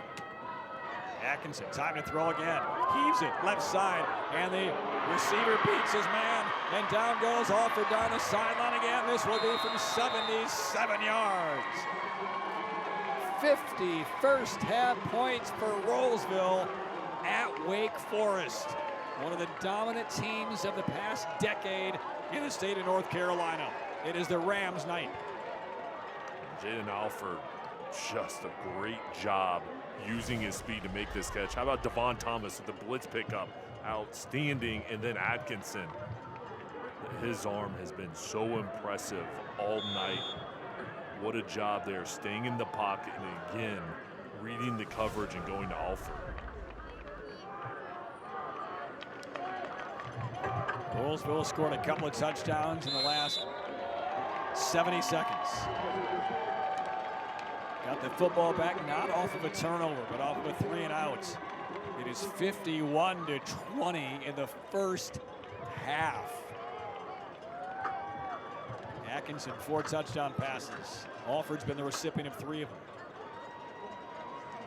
And you want to talk about a defense right now that needs a standing A count. They don't know what has hit them.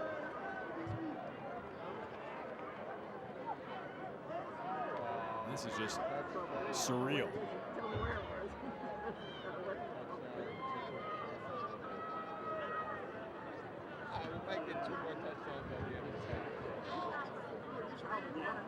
.145 left in the first half. Jay, I'm speechless. Yeah, well, I mean, we've seen a lot here in the first half. We saw a weather delay, and we saw offenses take off. And, you know, for Rolesville, they've made a couple of stops. Wake Forest has still had success. It's just Rolesville, every time they get the ball, they're going deep, and their quarterback's on fire. Riley Daniels again. We'll send this inside the 5, returnable for Wake Forest. This is Elijah Matlock. Blockers ahead, gets right past the kicker Daniels, and Matlock stumbles a bit and is brought down from behind inside the 20-yard line. Looked like Riley Daniels had him in the crosshairs as the last line of defense, but the kicker whiffed on him. But then just a little bit of a self-trip by Matlock cost him a touchdown. Well, and stepping up here. Team needs a big play. Matlock on the kickoff return unit, following his blockers. Great job here by everybody working. And Matlock almost able to get in. Good hustle from Rolesville, though, to come over and make the play. But just a great job there, creating a spark. Now, field position you want here. Plenty of time with 1:32 left. Absolutely have to convert. Handoff. And on first down for Wake Forest. That's the first offensive touch for Carr. Raython Carr, a key back, averaging over 5 yards per carry. A success on first down. Inside the drive shack green zone, a driving range is only half of the story. Clock ticking down to 1 minute remaining in this first half. Wake Forest will get the football on the other side of halftime. Trailing by 31. Blitz coming right up the middle. Chasing Simmons. He's in trouble. He's surrendering ground and sacked back outside the 30-yard line. Full pursuit. Jaden Fry gets credit for the tackle. That is a loss of 22. Well, Fry's relentless. 8 pounds up the middle along with Russell Sykes. Those two forcing Simmons out of the pocket. And Fry with that speed, that length, continuing to fight to make the play. Just when you think you're trying to get back into the contest, and Simmons might have been a little bit banged up as well. He's near the sideline. Timeout taken by Wake Forest. 38 seconds left, but Simmons is not with the coaching staff and his team. He's with the athletic training staff and hopping off. A little injury to that right leg, it appears. Let's take a look at the back end of this sack and see what may have occurred. There's that pressure up the middle, forcing him to get outside. Fell wrong. That leg. He's still out in the huddle. And Joe Anderson is now loosening up his arm on the Wake Forest sideline. Backup quarterback who has not thrown a pass all year. Simmons going to walk out here and fight through it. So it is now 3rd down. Back outside the 30-yard line. Need the 5 to pick up a first down. Wake Forest still 1 timeout left in this first half. 38 seconds left. But now if there is any issue with the leg of Simmons, that kind of neutralizes his ability to run with the football. Pass hung up the left sideline, and it is brought in. Marker down. They're still jousting for the football. Looking for Jeffrey Coleman on that left sideline. Marker down in the vicinity of defensive pass interference. We'll wait on the call from Mark Phillips.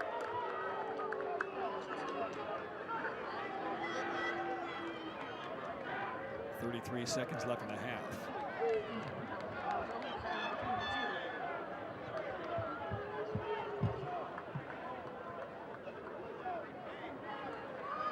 It is defensive pass interference against the Rams. Simmons, hobbling around, fighting through the pain, and a nice throw there. They get the flag.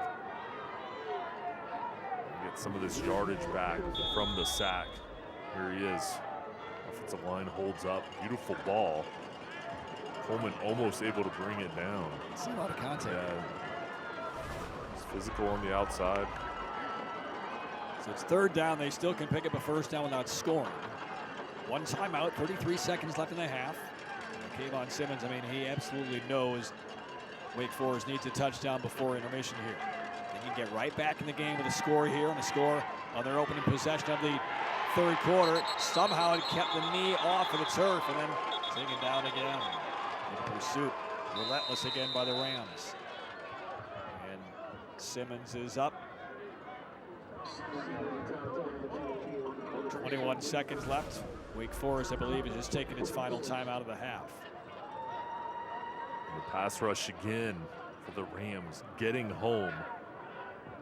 Multiple guys coming over to make the play, just collapsing the pocket. Those guys really working. If they can't get in the backfield, they continue to fight and break through there to make the sack.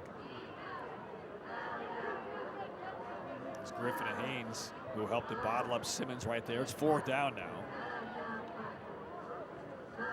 51-20 Rolesville in the first half.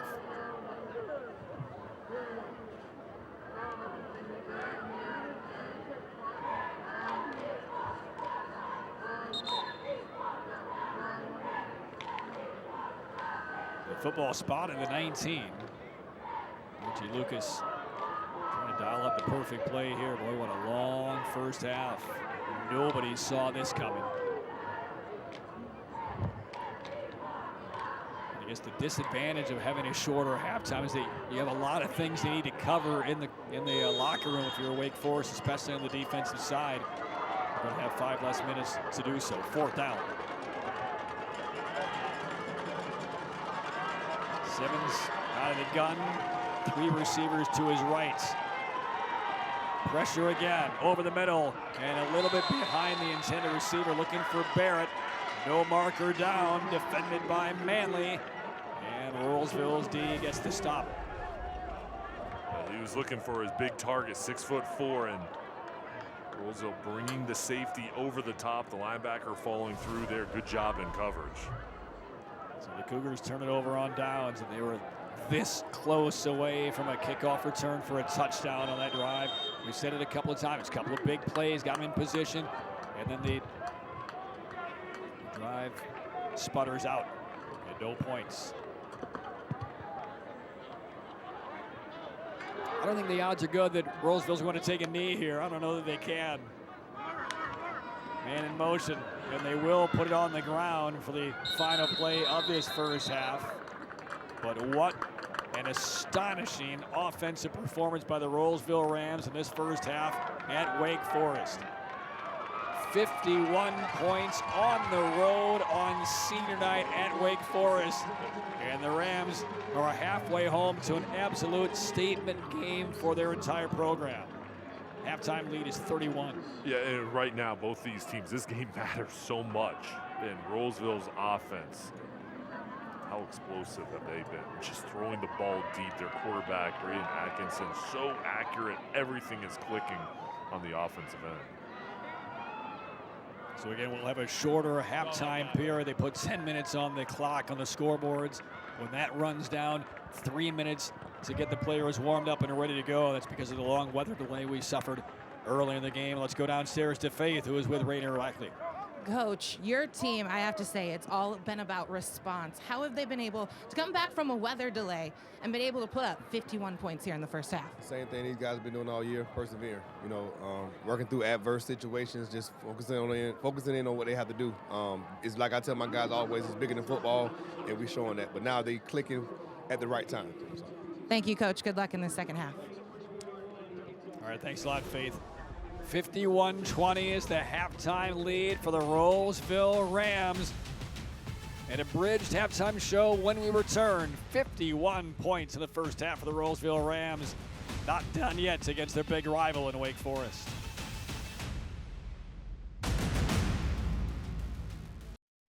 You're watching the Performance Ford Halftime Report. Performance Ford, home to the Performance Peace of Mind Lifetime Powertrain Warranty. Find peace of mind at Performance Ford in Clinton. And now it's time for the Tatum and Atkinson Scholar Athlete of the Week. Presenting the award for Tatum and Atkinson is Season Atkinson.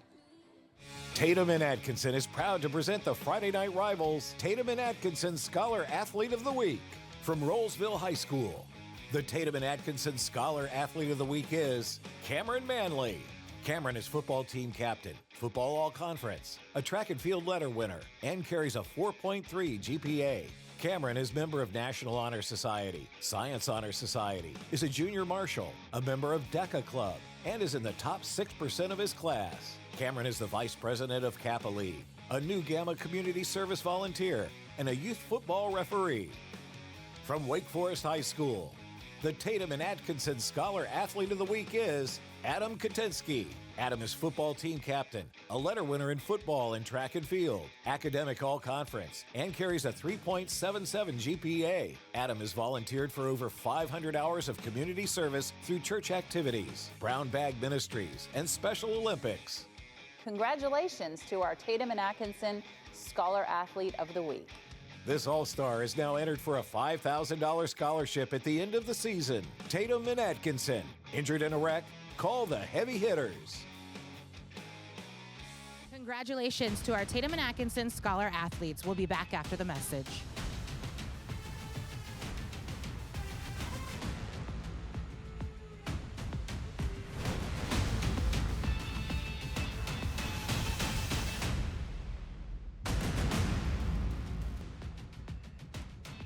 And welcome back. The Performance Ford Halftime Report. I'm here with Principal Perry from Rolesville High School. Now, Principal Perry, how important is Friday Night Rivals being here and this rivalry between Rolesville and Wake Forest? So it's a huge thing. You know, about 10 years ago, Wake Forest used to be Wake Forest Rolesville High School, and the school split. So a lot of the kids know each other, the adults know each other. You know, it's a big community thing. You know, everyone comes out to Friday night football, whether it's at Wake Forest or Rolesville. We just want to see a good game, you know, no injuries, and of course Rolesville on the winning side. All right, thank you so much. We'll take it back after the break. Friday Night Rivals presented by Campbell University and back at Wake Forest High School. 51-20 is the halftime lead for the Rolesville Rams. Patrick King, Jay Sohnhalter. And Jay, let's take a look at a lot of highlights of what has been just an unbelievably unusual game here in Wake Forest. It started before the rain, before the lightning delays. Not a lot happened.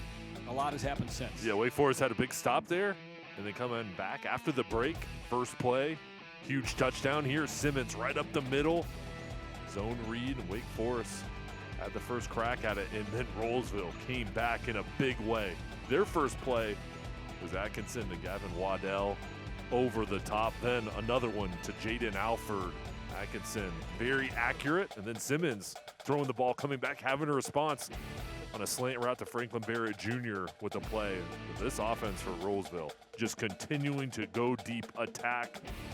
Does Adrian Silver Jr. over the top, and then Devon Thomas finishes it off here, moving his legs. They had balance, Patrick, in the first half.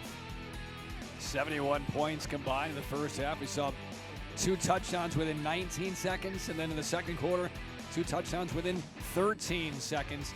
With 51 points, over 350 yards through the air by the Rolesville offense. Starting up front, the offensive line. Protection for Atkinson into the running game. They had push up front. And Wake Forest continued to fight back, going over the top themselves, having a response. But there was just too much offense from Rolesville. All these deep passing plays, long developing routes. The offensive line giving Atkinson time to throw the ball. And he's been so accurate, clicking with his wide receivers. What kind of recovery will Wake Forest have in store? We'll find out. Third quarter on the way. Halftime, Rolesville up by 31.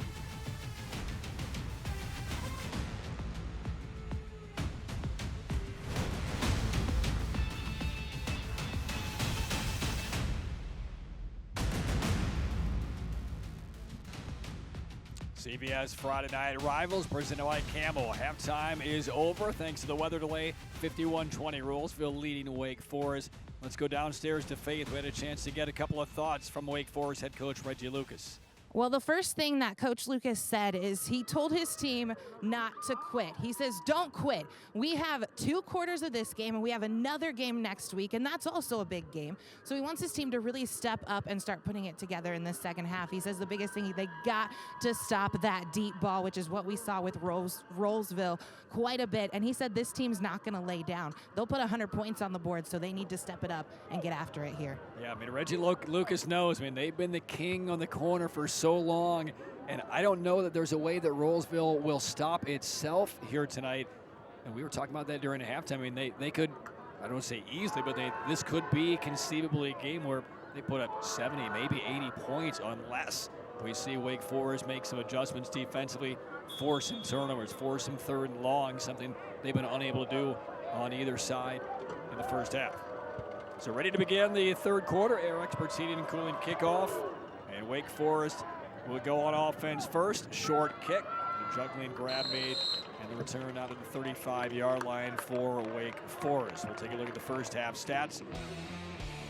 Brought to you by the U.S. Army. And how about that? 345 passing yards for Rolesville in the first half. Well, just explosive plays over the top. I mean, they were so efficient throwing the ball, then the balance of the running game. Now for Wake Forest, I mean, that's good too. 211 yards. It was just the fact that Rolesville really opened things up each side, though. 7 and 6 penalties. That's an area I know that was addressed at the halftime break. All right, so Kayvon Williams, who was nicked up a little bit late in that second quarter, is back out there for Wake Forest. Drive begins from the 35-yard line. On the ground on first down, and very little there for Wake Forest. Go Alston maybe for a yard. Wake Forest really opened things up in the second quarter, throwing the ball, having success.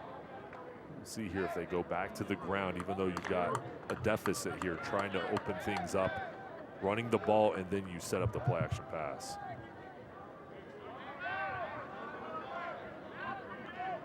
Matlock goes in motion for the Cougars. Second down.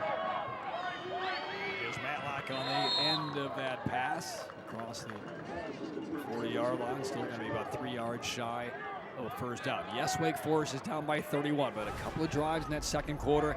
They got inside the green zone, backed up, didn't score points on either one of those drives. That'd be a big difference at this stage. Yeah, and they were having success. You're right, on the drives they didn't score. They still had opportunities. So for them, even though you have this deficit, there were a lot of positives on the offensive side that you can take away. It's just about you've got to climb back, and also too you have to execute on every drive. It's 3rd and 4. Simmons sprints right. Pressure coming from behind, and he's across the 40, maybe to about the 44, but it's going to be 2 yards short. And I don't know if you're Reggie Lucas, what in the world are you doing here? 4th down, you're down by 31.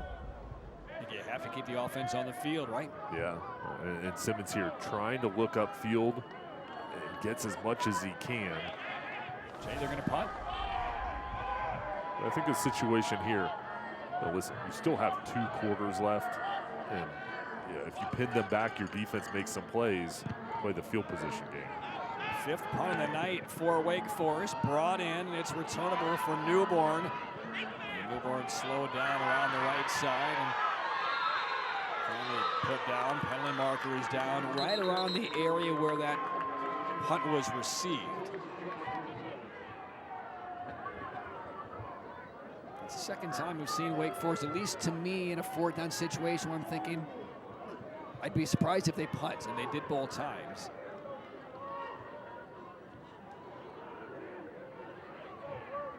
And they will mark off the penalty appears against the Rolesville Rams.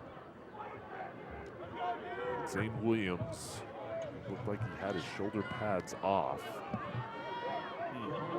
Get the flag on Rolesville, the shoulder pads off. It's actually questionable to come back in this ballgame. We saw him get hurt there in the first half.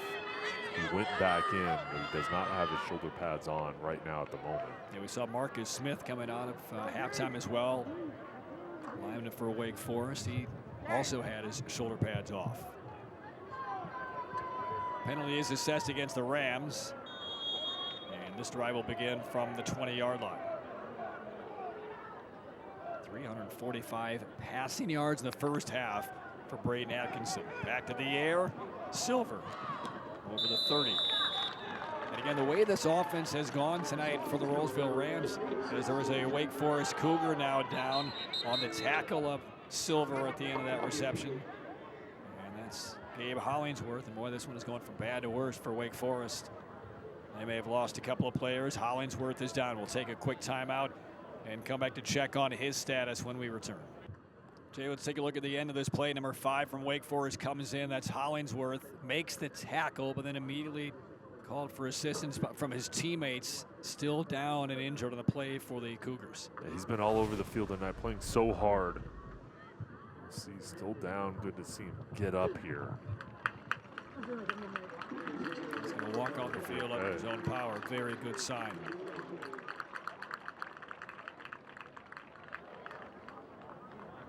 It's been a rough night, really start to finish here for the Cougars. Another one of those linebackers, senior leaders. Him and Williams, both seniors in that group.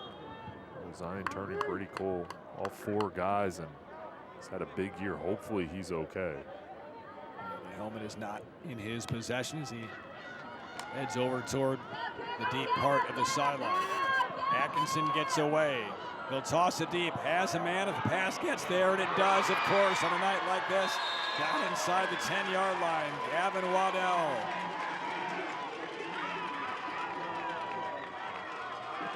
And that will go for 60 more. The pass rush here from Wake Forest almost gets to Atkinson. Nice job working Jackson Briley. Getting a good rush as well as a late another hit, but he stays strong in the pocket, and Waddell again with his speed gets behind the secondary. Officially 55 yards on that reception. And they will mark it down to the 15-yard line. So my math is right. That's 400 through the air for Atkinson on the nose after that completion. Quick pass to the right sideline, an immediate tackle.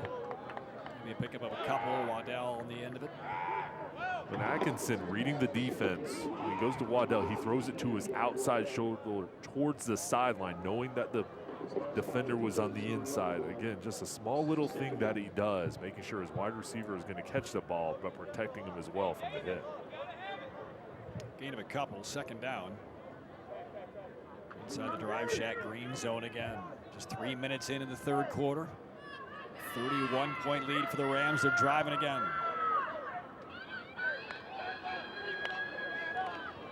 Atkinson on the ground this time, and there's the 4th touchdown rush of the night for Devon Thomas.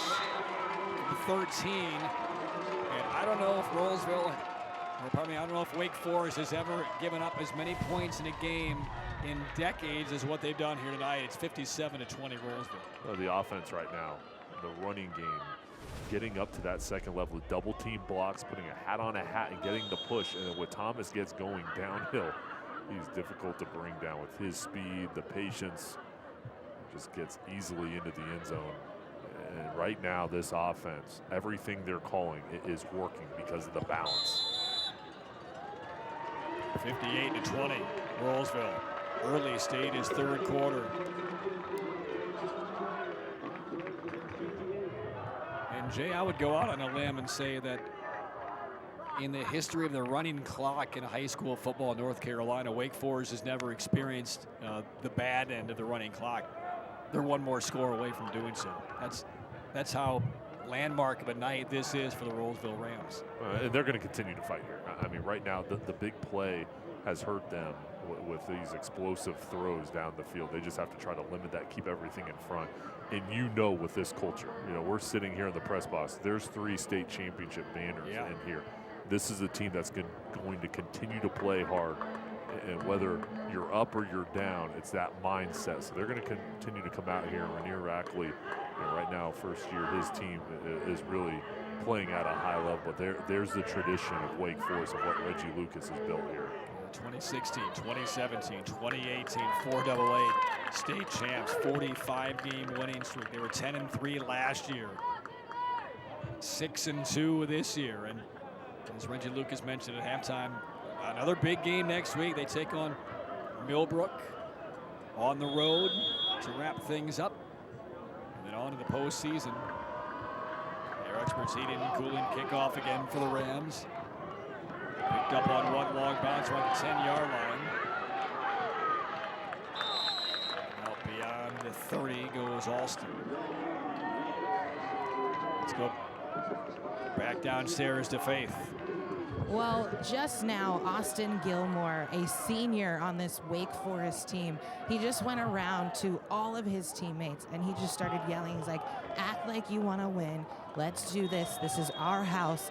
And he was trying to hype up his team. And that's the kind of energy that Wake Forest needs right now, because this is something they really haven't faced before, like you've been saying, Patrick. So definitely something different than what they've seen. Yeah, it's some leadership stepping up on what is one of the more somber results that Wake Forest has seen, frankly, in decades. Down by 38 points at home on senior night. And you got a couple players with their shoulder pads off. We just saw a moment ago Wake Forest with Gabe Hollingsworth. He still is being checked out on the sideline. Helmet is off. They were giving him what appeared to be some tests that you would normally see if there's a question of perhaps a concussion or an issue on a blow to the head. Training staff has now left him by himself. There's Hollingsworth, number 5, but obviously we do not expect to see him return tonight. And a couple of other players coming out of halftime looked like they were done for the night as well. A little juggle there. Marker comes down. This will be a false start on the Cougars.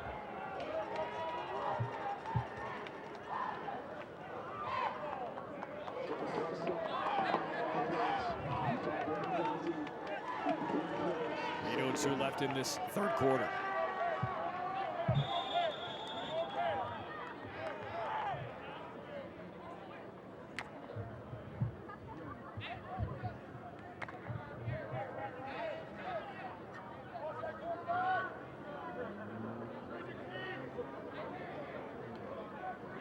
Second down. This is Carr. Back to the line of scrimmage and no more. Third down.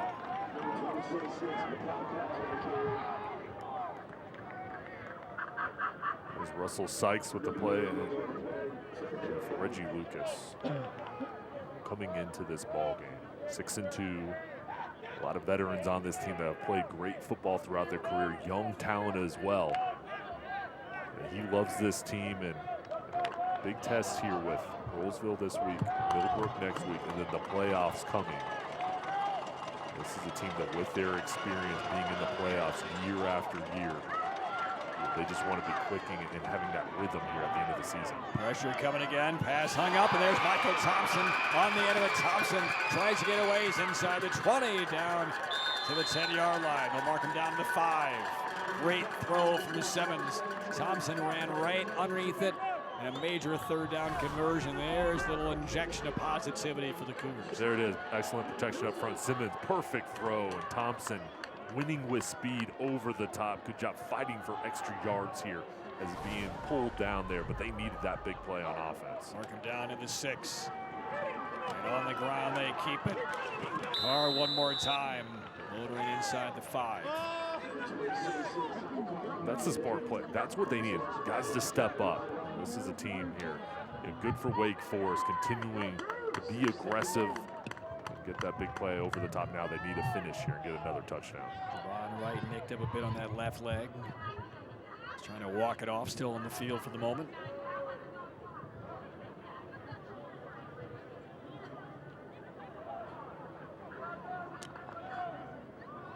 Well, the Cougars been down here a couple of times and not cashed in. They need to here. Ron Simmons, quarterback, setting the offense. Man in motion is Alston. And they give one more time to Carr, and he hits a wall and is driven straight back. And was it a strip as well? I think it was. Here in Newborn from Rolesville, came out of there with it. Took it right away from Carr, and there's the first turnover of the night. And they brought a gap pressure here, the blitz, and then there's the stick. Yep, popped loose. Knocking the ball loose. Tyshawn Jackson, number 52, with the initial hit to jar it out. So a turnover inside the 5-yard line by Wake Forest. Derry Newborn coming up with the fumble recovery. Staying strong. We've seen them bring pressure inside the 10-yard line. It pays off. So Rolesville back on offense from the 4. Atkinson hands it off.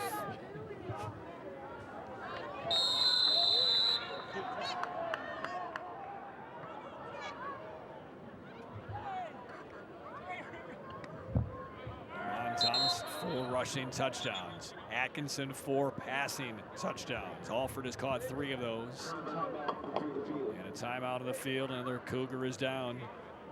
5:31 left, third quarter. Rolesville on offense, leading Wake Forest by 38.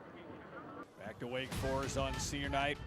Jacob Johnson, one of those seniors, goes down with an injury. Appears to be left arm, left shoulder related.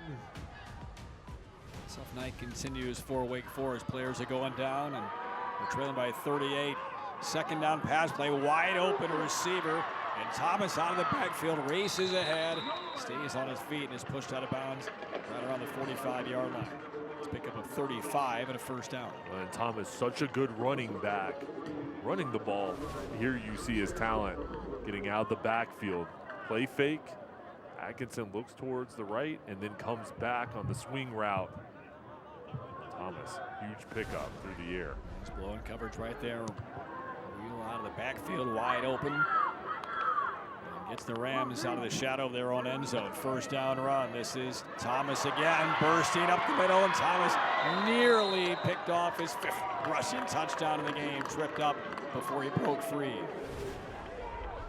The offensive line up front, the double team blocks. I mean, just a great job. Jacoby Campbell, Jack LaMotta, Gavin Marks, Denham Harris, Logan Pooley, those 5. And right now, you talk about pass protection. They've done the job, running the ball. They're so versatile. This is a big group. They're athletic. They've provided Atkinson a clean pocket. 24 more for Thomas on that carry. A little sweep coming across in the hands of Jonathan Dunn on the 25-yard line. Dunn, a talented running back as well. But Thomas gets the majority of the carries we'll see here. Jet sweep to the outside. And also, too, Isaiah Jones, the NC State commit, who isn't playing due to being out here for a few weeks, and hopefully he'll be able to come back. We'll see with his status, but he's committed to the Wolfpack, another star player. Second down from the 25. Pass to the sideline, complete again. Just kind of waltzing it out of bounds. Good first down yardage again. Alford. He's caught 3 touchdown passes tonight. Takes this one inside the Drive Shack green zone one more time. 3:41 left in the third. 58-20 Rolesville. No panic with this Rolesville offense. Been plenty of time. The offensive line, as you brought up astutely a moment ago, they've been critical, but Atkinson has been right on target with everything. Good routes run by his receivers. A huge night in the backfield from Devon Thomas. From the 18, looking in the end zone, pressure from the backside, and for the first time the Cougars get in the backfield and dump him down. Zion Tanner with a sack. Yeah, Tanner, the inside linebacker, bringing the heat here off the edge. Good job beating the block and then nowhere to go. Wrapping him up, and that's what this defense needs, is more guys winning up front, getting a sack, and Tanner coming through. Another senior veteran player that's been so good throughout his time. Loss of 7 on the sack, second down. And a reminder, we're streaming Friday Night Rivals on our Facebook Live and MyRDC TV, brought to you by CBS. Show new lower prices every day. Play clock down to 3, snap to Atkinson. Feels the pressure this time and slipping down after the reception just outside the 20-yard line. That's on Alford. Third down.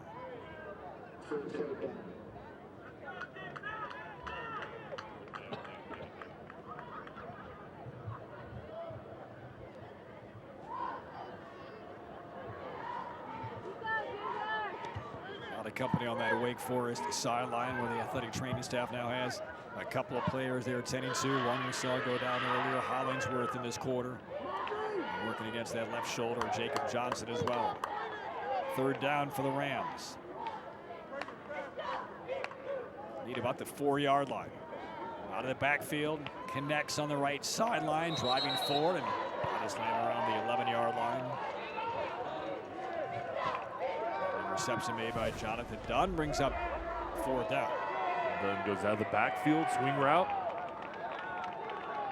He's got this slipping it out to him, and the field goal unit coming out on the field. So Riley Daniels, big left leg we saw in warm-up. 2 out of 3 in field goals this year. This will be from 30. To his left. And drills it. 41-point lead for Rolesville, 61-20 with 1:24 left in this third quarter.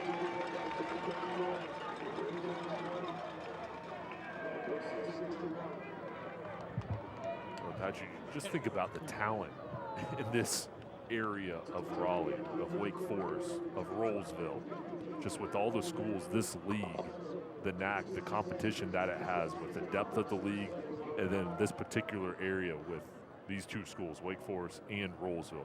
The talent here on the field in this community with these players growing up, knowing each other, how tight they are, and then, they play at the high school level, what this game means. But it's just so impressive to see the development from Rainier Rackley and Reggie Lucas, what they've built here, and this product out on the field. There is so many good players here within such a close proximity. So 61-20 lead. Rolesville on top of Wake Forest. A reminder, coming up in the final quarter of tonight's game, Jay and I will select the West Shore home play of the game. Brought to you by West Shore Home, bringing happiness to every home. So 30-yard field goal by Daniels bumps it to a 41-point lead. This is as big of a lead as you can have without the running clock. With a minute 24 to go here in this third quarter. Cougars looking for another big special teams play on the kickoff return. And a solid return, boy, not going down at all. Ball is loose though, and the Rams will get on it. Fumble on the kickoff return and the recovery by Rolesville. That's Riley Daniels, the kicker, recovered the fumble. A nice gain here initially up the middle, and then just kind of looked like everybody got bottled up. The ball gets stripped out on the backside, just punched out. Roseville knocking it loose, and then just a scramble to jump on it.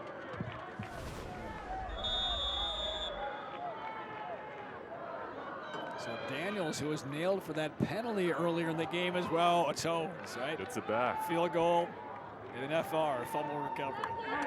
He's had quite a night. So a minute 12 to go, a third quarter. Rolesville back on offense. They start in plus territory against the Cougars. Minute 12 left in the third. Atkinson, long pass across the field at the 40-yard line. Good move.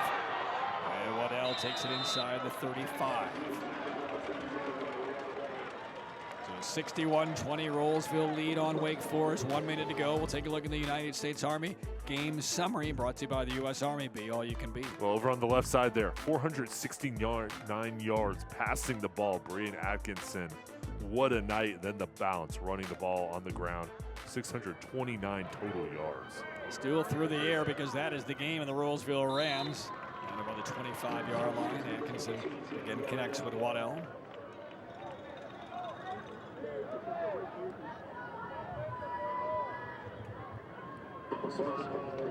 Braden Atkinson, what he's shown on film tonight, already receiving interest from Miami of Ohio, Duke, Coastal Carolina, and others. This is going to be a great game tape for him to show out there and for everybody to see his talent. Second and short, ball squirts loose though. It's on the deck and it looks like Wake Forest is on this one. And the first mistake by the Rams, and it is recovered by Wake Forest. Brady Cole. Cole fights for it, and as the ball goes down on the ground, here's just the hustle of Cole to recognize it, jump on, and get the ball back to his offense. Well, the snap was a little bit wide of Atkinson. And as he tried to connect with it, the ball went in the ground, and his running back inadvertently kind of kicked it ahead. And that is what spurred Brady Cole to cover up the fumble. So back-to-back turnovers, 7 seconds left in this third quarter as Kayvon Simmons returns.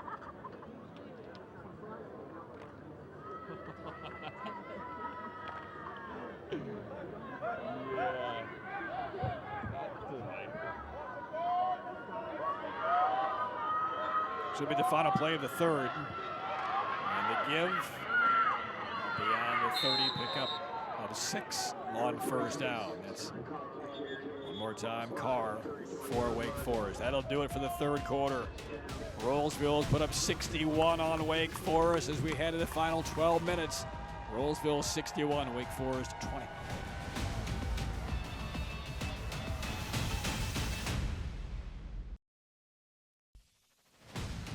It is after 11 o'clock Eastern time on a Friday night. We're ready for the fourth quarter.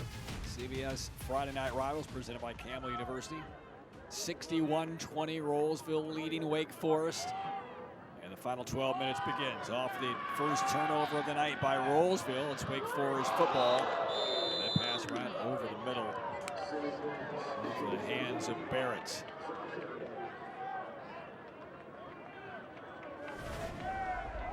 So the slant route, nice job. That was another play where we talked about getting your arms up. If you can't get to the quarterback, Jonathan Hinnant affected the passing lane, number 3 coming off the edge.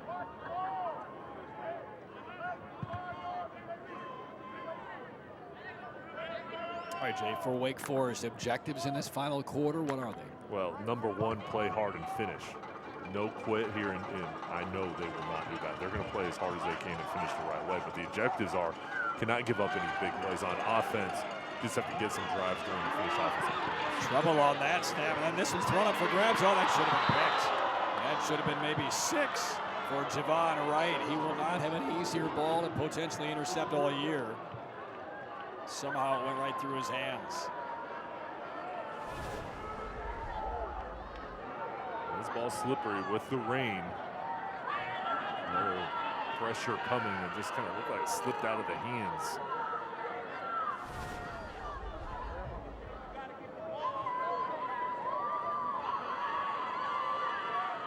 So now 4th and 4, and Wake Forest will punt it away.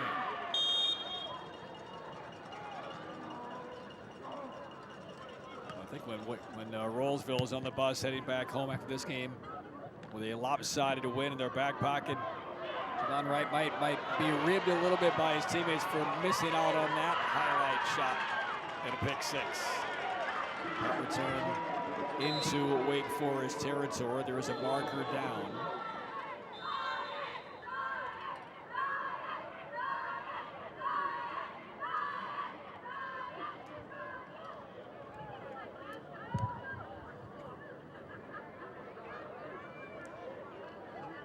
Regular season wraps up next week. Rolesville back home hosting Heritage. That was the team that spurred the upset on Wake Forest last week. And Wake Forest will head to Raleigh and take on Millbrook. And that will conclude the regular season. Legal block on that return by Rolesville. And both these teams are going to be in the playoffs, so it's not ending after next week. For some teams, that's the last ball game, these two. So much more season left for them. So the Rolesville Rams bring in a new quarterback. Atkinson's night is done. Big handoff. Thomas, big hole again right at the middle. And flipped down around the 40-yard line. 18 quick bursting yards for Devon Thomas. Here he is. Offensive line just clears out that right side with a down block. He runs off the hip of the tackle.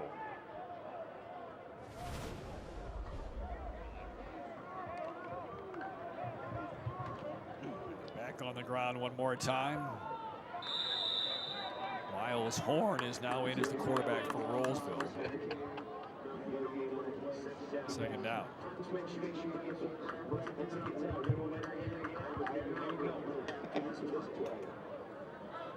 Rolesville running the ball, kind of going slow, slowing the ball game down. What a night for Braden Atkinson. He threw for almost 500 yards tonight against Wake Forest. There's a pass to the left side, leaping catch made, and a tackle about 5 yards short of the first down. Chase Heath with his first reception. And another Cougar is down. 10:26 left, 4th quarter when we return. Back to Wake Forest. Pass batted down on 3rd down.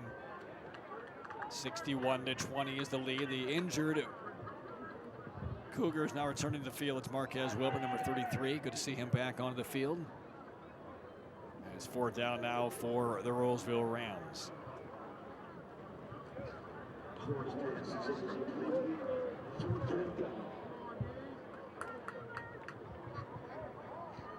But Patrick, you talk about these teams as they go into the playoffs, still one more week next week. They've prepared themselves for that competition with their tough non-conference schedule, for this league schedule. And these teams know each other so well. They're battle tested every single week. I think that schedule, these type of games, is going to prepare them for the playoffs. And on 4th and 5, just getting the play out before the play clock expired. And the run will leave the Rams about a yard and a half short, so they will turn it over on downs.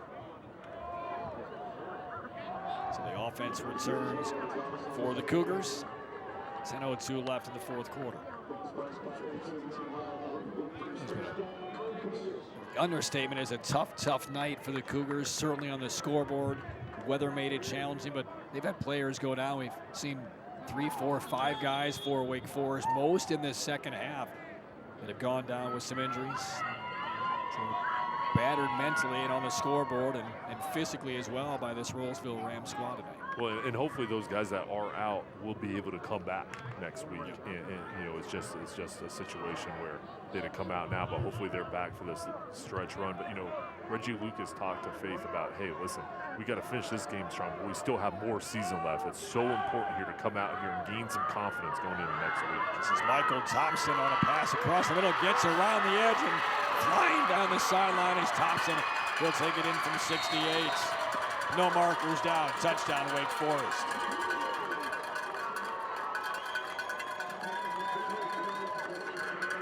Michael Thompson, a couple explosive plays here in the second half. Nice job. Simmons for over the middle, and then Thompson doing the rest. Getting to the outside. Nobody can catch him. He turns on the Jets here, easily getting in the end zone. A character-building score for Wake Forest. 68-yard hookup from Simmons to Thompson.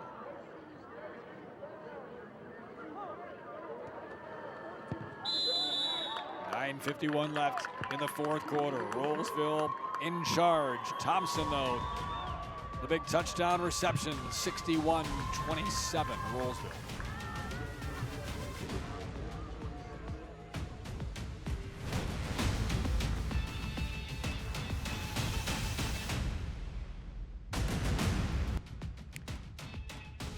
.68-yard touchdown pass play between Simmons and Thompson.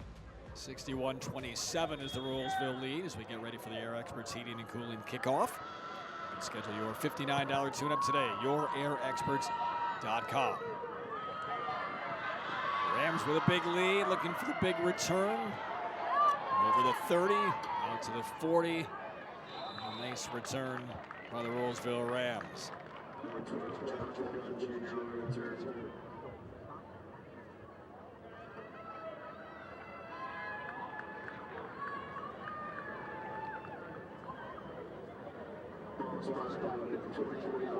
So we'll see a second series for Miles Horn. QB2 behind Atkinson, who threw for almost 500 tonight for Rolesville.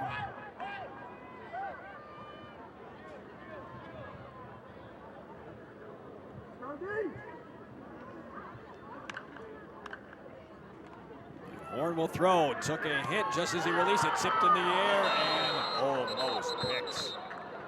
Tipped high. 6 different Cougar hands were near it. And another Cougar is down. And that's Matlock.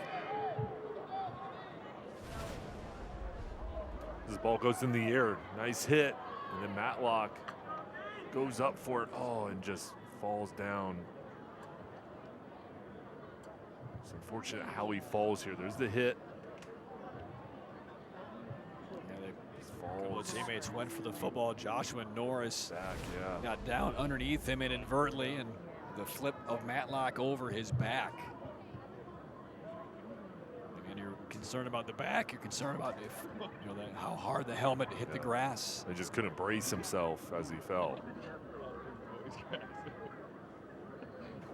So action stops again. 9:34 to play.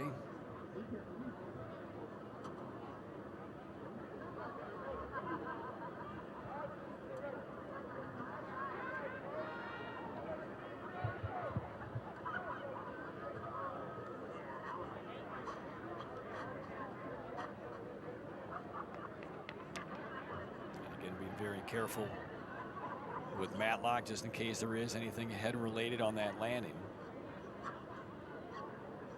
He's running through some battery tests, some questions. Helmet is on and he's now going to be assisted to his feet. Good sign for him getting up here to walk off.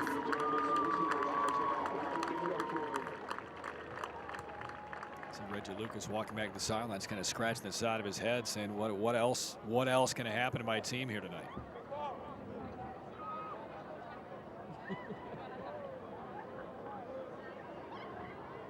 So now they'll probably put Matlock right where they had Hollingsworth a few moments ago, and run him through some more questions to make sure that his faculties are straight.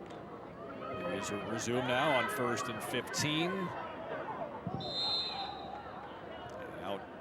close to midfield.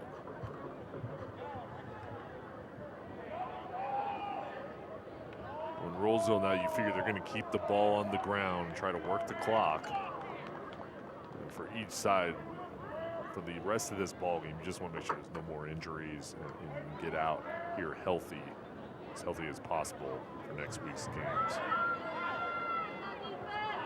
Second down, about 6 to go for the Rams.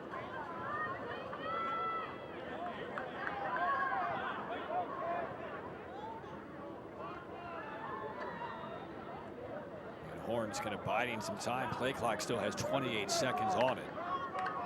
He will snap it now and hand it off. Speeding around is Jonathan Dunn up the sideline, and Dunn shoved out just short of the 20.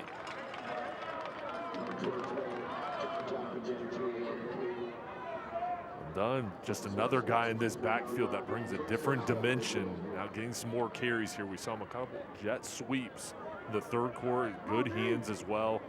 With Thomas and him, that's a good 1-2 punch in the backfield. Dunn for 26. First down from the 23. And back to Dunn one more time. Spins away. Marker throw, and Dunn still on his feet. And Dunn sneaking through, and he's inside the 10. Great effort. The marker is down in the area of offensive holding. And that appears to be the call. Jackson Briley got the initial penetration. Good job getting in the backfield. It's a personal foul face mask against Rolesville, so not holding, but even worse. See 55 here, beat his man in the backfield. And there's the face mask from Dunn. Briley was there, got the call. Ticks down toward 8 minutes left in the fourth. Rolesville football, believe it or not, they trailed 7-0 on the first play from scrimmage after an almost 2-hour weather delay. Kayvon Simmons ran one in from 47 yards out. And then 19 seconds later on Rolesville's first offensive play after the delay, they scored a touchdown, went for 2 and scored another touchdown a couple of minutes later. They've been running away from Wake Forest ever since. One more flag against the Rams. Lanier Rackley has to be so happy with how his team's come out here, and he talked with Faith about responding to adversity. The weather delay, his team coming out mentally focused, playing a complete game. Still first down after the couple of penalties, and that is incomplete. You know, tonight we've talked about a lot of different position groups, and one guy for Rolesville is Davis Brown, the sophomore tight end that's involved in the running game. And he's the younger brother of Byron Brown, who was the star quarterback for Rolesville, now the starting quarterback at South Florida. Davis, only a sophomore, 6'3", 240 pounds. That's really had a big impact with them running the ball tonight. This is Thomas down the sideline, steps around a would-be tackler. Thomas picks up a big chunk right there on 2nd and 30. They'll mark him down at the 12. So 31 right there for Thomas. He gets to the outside, and that's his special skill, is that speed, the burst, the agility. And a big gain for him. That was 2nd and 30. Thomas just picked up 31. First down inside the drive shack green zone. 61-27 is the lead for Rolesville. And Thomas again around the left side. This may be enough. Tumbles across toward the goal line, and he is going to be marked in for a touchdown. The signal given by the official on the far side of the field, touchdown Rams. And that is another touchdown run for Thomas, his 5th of the night. Just stays patient. Has the vision. There he is, just with that body lean, falling forward. Get across the goal line. And now we get a stoppage by the officials. There's another injured Cougar. 6:41 to go. 67-27 is the lead for Rolesville. Let's go down to Faith, who has more on the Rams head coach, Rainer Rackley. Now, Rackley, he says, you know, this is his first year with Rolesville, but he is a huge admirer of Coach Lucas with Wake Forest. Obviously, Lucas has been with the program for more than 20 years, and he's created 3 state championships out of Wake Forest. So this is a team that is very, very good historically. He says Coach Lucas is a straight shooter and he knows what he's doing. So he's actually admires the way that he's able to coach this team. And you can tell they're playing with a lot of grit right now. They have so many players that have been down and out for the count, but they are playing through this game. They're playing until that clock hits 0. Let's take it back to you. Well, and you look at these coaching staffs and groups that the head coaches are outstanding and they've assembled great staffs. But for Coach Rackley here, what a way to start off your first year as the head coach. Now, he was the head JV coach, running backs coach for the varsity in the past and has this bond with his players. After tonight's ball game, he's going to be 8-1 to begin his coaching career in year 1 in the Reggie Lucas. 28 total years at Wake Forest, 15 as the head coach, 175 wins and only 28 losses, 3 state championships. The culture that he's developed, the players that he has really just had an opportunity to coach them, but also build them up off the field, developing them well-rounded players, and one of the absolute best. Every time I talk with Reggie Lucas, you learn something and you just admire what he's been able to do. And here Rackley looking to do the same thing at Rolesville. What a great legacy. Looks like Atkinson is on for the extra points. It knocks it through. Riley Daniels was out on the field. They call him off, and that's the quarterback. Talk about a full plate, a complete night. Threw for 5 touchdowns and boots in an extra point. So we get a 41-point lead again.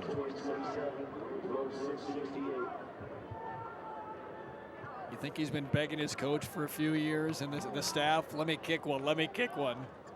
And Atkinson delivers. Evidently this was the right time.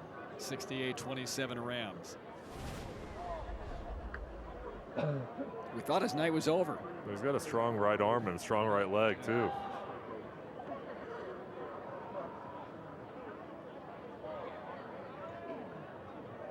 But he will not be on kickoff duties. Daniels is back at the 40-yard line. Let's take a look at the United States Army game summary in the final moments here of the 4th quarter. 750 offensive yards for Rolesville. Yeah, that number just sticks out. And you look at some of the other areas, though, besides the passing. I mean, only 1 turnover, over 250 yards rushing the ball. They've been everything, every adjective on the offensive end, and they've just been amazing. And for Wake Forest, 362 total yards. There's been a lot of moments where they've had big explosive plays as well. The story of tonight's, though, just been Rolesville and really how they've had those deep shots through the air and then had big gains on the ground. I mean, these are video game offensive numbers tonight. Drive will start for the Cougars beyond the 30-yard line. Return for Joshua Norris. 6:33 left in the 4th quarter. And Wake Forest will make a change at the quarterback spot. Joe Anderson, who was warming up earlier in the game when it looked like Kayvon Simmons might have been injured enough on that left leg to come out for a play or two. So Anderson will come in. And Simmons, pretty good night. Just offensively couldn't maintain that high level against Rolesville. Not enough matching drive for drive tonight, but Simmons threw well. I was really impressed with Simmons tonight. Not only the skill, but the toughness. He got hit a couple times, stayed in the ball game, showed the grit, and very engaged now. Talking with his coaching staff and giving signals down on the sideline, and that's what you want in your quarterback, a leader, somebody that all the players love. And you know, we saw him, Patrick, in basketball season too. A really good player on the basketball court and somebody that's shown so much in his time at the program. Muff snap. And Anderson dives on and took a little hit as he did. Loss of about 4 yards. 3rd down.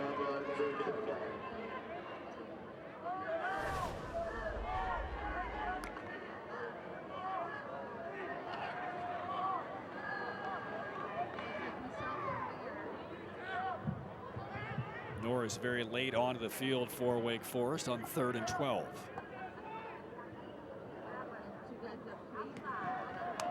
On the ground on 3rd and long, and nothing there. 9 feet in for the tackle. Marcus Bryant of Rolesville, number 25, and it's 4th down.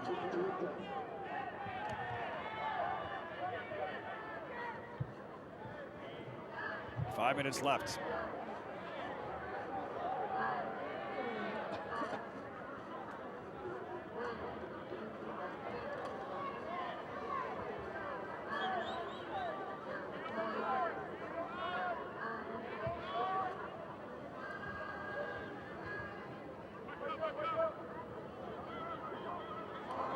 Elfridge to punt it away, works the play clock down, and a whistle.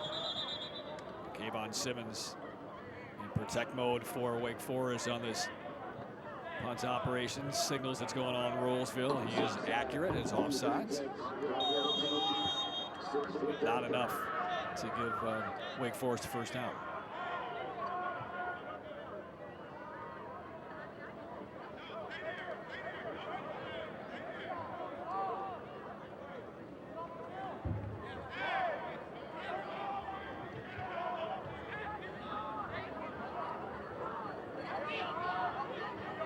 Look at the play clock, and it almost appears that's the strategy right now for Wake Forest, with Helford showing no interest in calling for the snap until it gets down into single digits.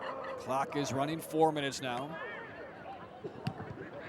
Light rush, short, and getting out of the way. Rolesville's Newborn down to the 29. So 3:49 to go. It's 68-27 Rolesville. Thorough performance tonight. They forced 6 punts from Wake Forest, forced 2 turnovers, put up 51 points the first half. I think for Rolesville, you want to be clicking at this time of the year and really playing your best football. And I think they're going to be very pleased when they watch this film of just seeing a complete ball game. Now, there are areas of improvement they can look at, but this is a team that's talented, and really, when you see what they did tonight, just so many positive takeaways from this performance. Wide snap, Horn did well to get to it, hands off to Dunn, and Dunn speeding ahead midfield. He has speed to take this all the way down the sideline. Dunn will go from 70. Marker down right around midfield, however.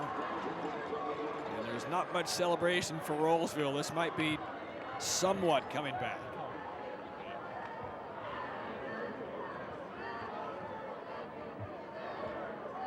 Jonathan Dunn saying, come on, guys. 70-yard touchdown run late in the game at Wake Forest. I don't get full credit.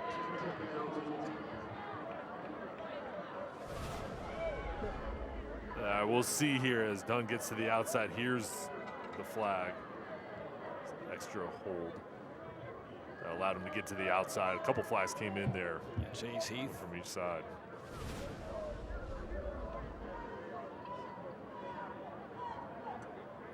So effectively a spot foul. The penalty was dropped down right around the 48-yard line in Wake Forest territory. So it is a 1st down. They spotted the football down to 41.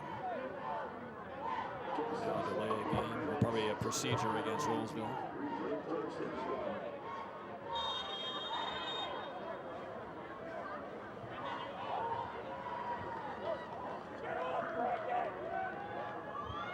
So this game kind of sputtering toward the finish line. Turnovers, penalties, a lot of 2nd and 3rd swingers again. And here is Dunn up the sideline one more time. Stayed in bounds. Hard cut to the right across the field. Weaving through defenders left and right. Dunn inside the 10 and tackled around the 5-yard line. Joystick run by Jonathan Dunn. How about the conditioning here? He had the 1 touchdown that was called back, and here comes back what shape he's in to go really coast to coast here, side to side, and then swerve back. Doesn't get all the way in, but there finishes it off, gets inside of the 10. He took that one for 59 yards. And that 70-yard touchdown run called back, negated due to the penalty. He's in tremendous aerobic condition, isn't he? And one more marker down. And another false start of the Rams.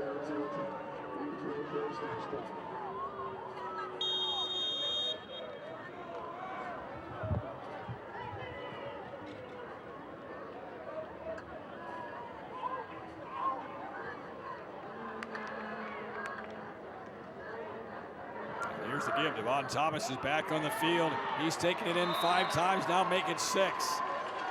Dunn sets it up. He needed a breather. Thomas comes back off the sideline, scores his 6th rushing touchdown of the night. 74 points for the Rolesville Rams. It's off the left side of the line of scrimmage. Nice job blocking by the tight end, Davis Brown, number 14. He runs off that block. Gets down on the alley, and this running game, it all starts up front, Patrick, with the offensive line. Those guys up front have really shown me a lot tonight. Braden Axelson will stay on the sideline this time. No more PAT attempts for him. The regular Riley Daniels is back out. And one more kick of practice. 75 points for the Rolesville Rams. How about that? This has to be a record-setting night for the Rolesville Rams against this Wake Forest defense. They're now over 800 yards of total offense, more close to about 825, 830 in that range. 75 points on the board. Let's take a look at the West Shore Home play of the game. A lot of options tonight, brought to you by West Shore Home, bringing happiness to every home. A run right up the middle. This made the ball game 30-14. Devon Thomas showing off his speed, the vision, the patience, and then boom, broke through. This really separated Rolesville with this run. And what he's shown tonight is those top-end skills make him one of the best running backs in the country. Jay, that was the 2nd of his 6 touchdown runs in the game tonight. 6. He had 19 over the first 8 games of the year.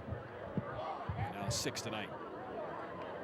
75-27 is the score. It will be a running clock the rest of the way, not that that matters.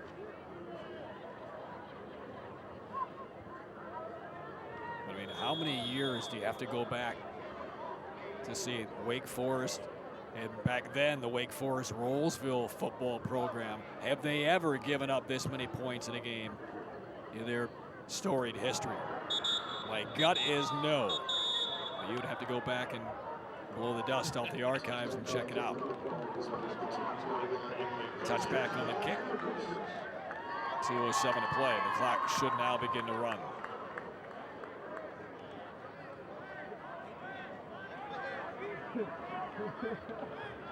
Now the key for Wake Forest is after this ball game tonight, not the result they wanted.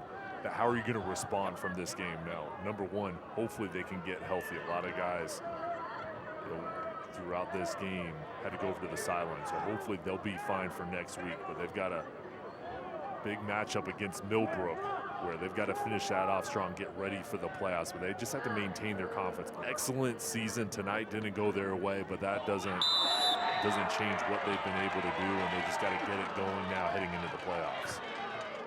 Yeah, that's the big question. Again, they had that last-second, somewhat controversial loss last week against Heritage. And this program does not lose consecutive games often. And it's not over the last 10 or 12 years. And for Rolesville, I mean, what a performance tonight.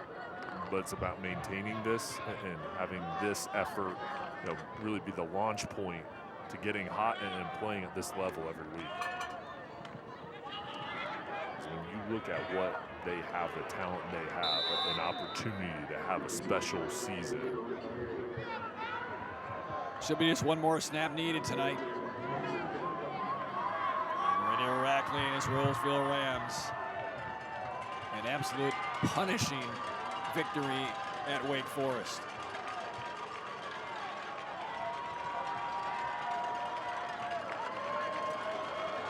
Final snap. A handful of Rolesville Rams waiting through the delay, traveling over here to watch the Rams take on Wake Forest. Worth the trip and worth the time investment, because this game and this broadcast started about almost 5 hours ago. It is 11:40 Eastern time, and this is a night that the Rolesville Rams and their fans, their program, will not soon forget. They put 75 on the board at Wake Forest. 5 touchdown passes by Atkinson, 6 touchdown runs by Devon Thomas, and the annihilation is over. 75-27, Rolesville over Wake Forest. They're going to be happy with this performance. The film for them is going to be enjoyable to watch. So many big plays tonight, star players stepping up, and a rivalry game that means so much to this community. And Wake Forest, what an amazing program Reggie Lucas has built here. And Rainier Rackley building the same thing over at Rolesville. So much respect going through the line on both sides. Final score 75-27, Rolesville over Wake Forest. Trophy presentation is next.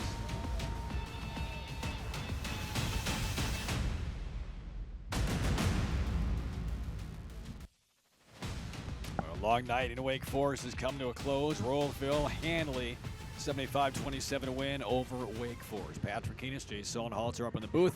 Faith Kane is down in the field with the entire Rolesville Rams squad with a dismantling of Wake Forest tonight. Faith. Well, congratulations on your big win tonight. Now, of course, Wake Forest, a huge rival. You just put up 75 points. What kind of win does this mean to your school? It's big. You know, it's actually a school record. We actually were able to put up 75 points, and you know, my boys excited. I'm excited how they fought, came out from the halftime, and you know, put on some more. So I'm excited. Go ahead. So Thomas with 5 touchdowns tonight and 7 touchdowns. All right, 7 touchdowns tonight. And one more game in the season, and then you're going into postseason. How do you carry that momentum into the next couple weeks? In preparation, you know, my guys, like I said earlier, they went through a lot of adversity on the off season and even during the season, but just preparation, continue to keep these guys humble and hungry. So we'll be fine going there.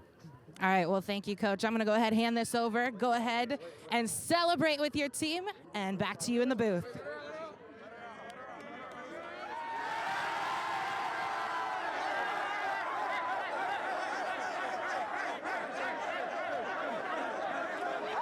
Record-setting night for the Rolesville Rams, 75-27 over Wake Forest. One more week of the regular season on to the postseason, one that Mayor Rackley and the Rams hope will carry them into early December in a state championship appearance. Well, all of us want to take a moment to thank all the great folks at CBS, Campbell University, and Tatum and Atkinson who make these games possible. We'd also like to thank our great other supporters who make contributions to our Friday Night Rivals telecast.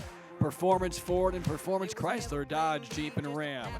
The U.S. Marine Corps, Air Experts Heating and Cooling.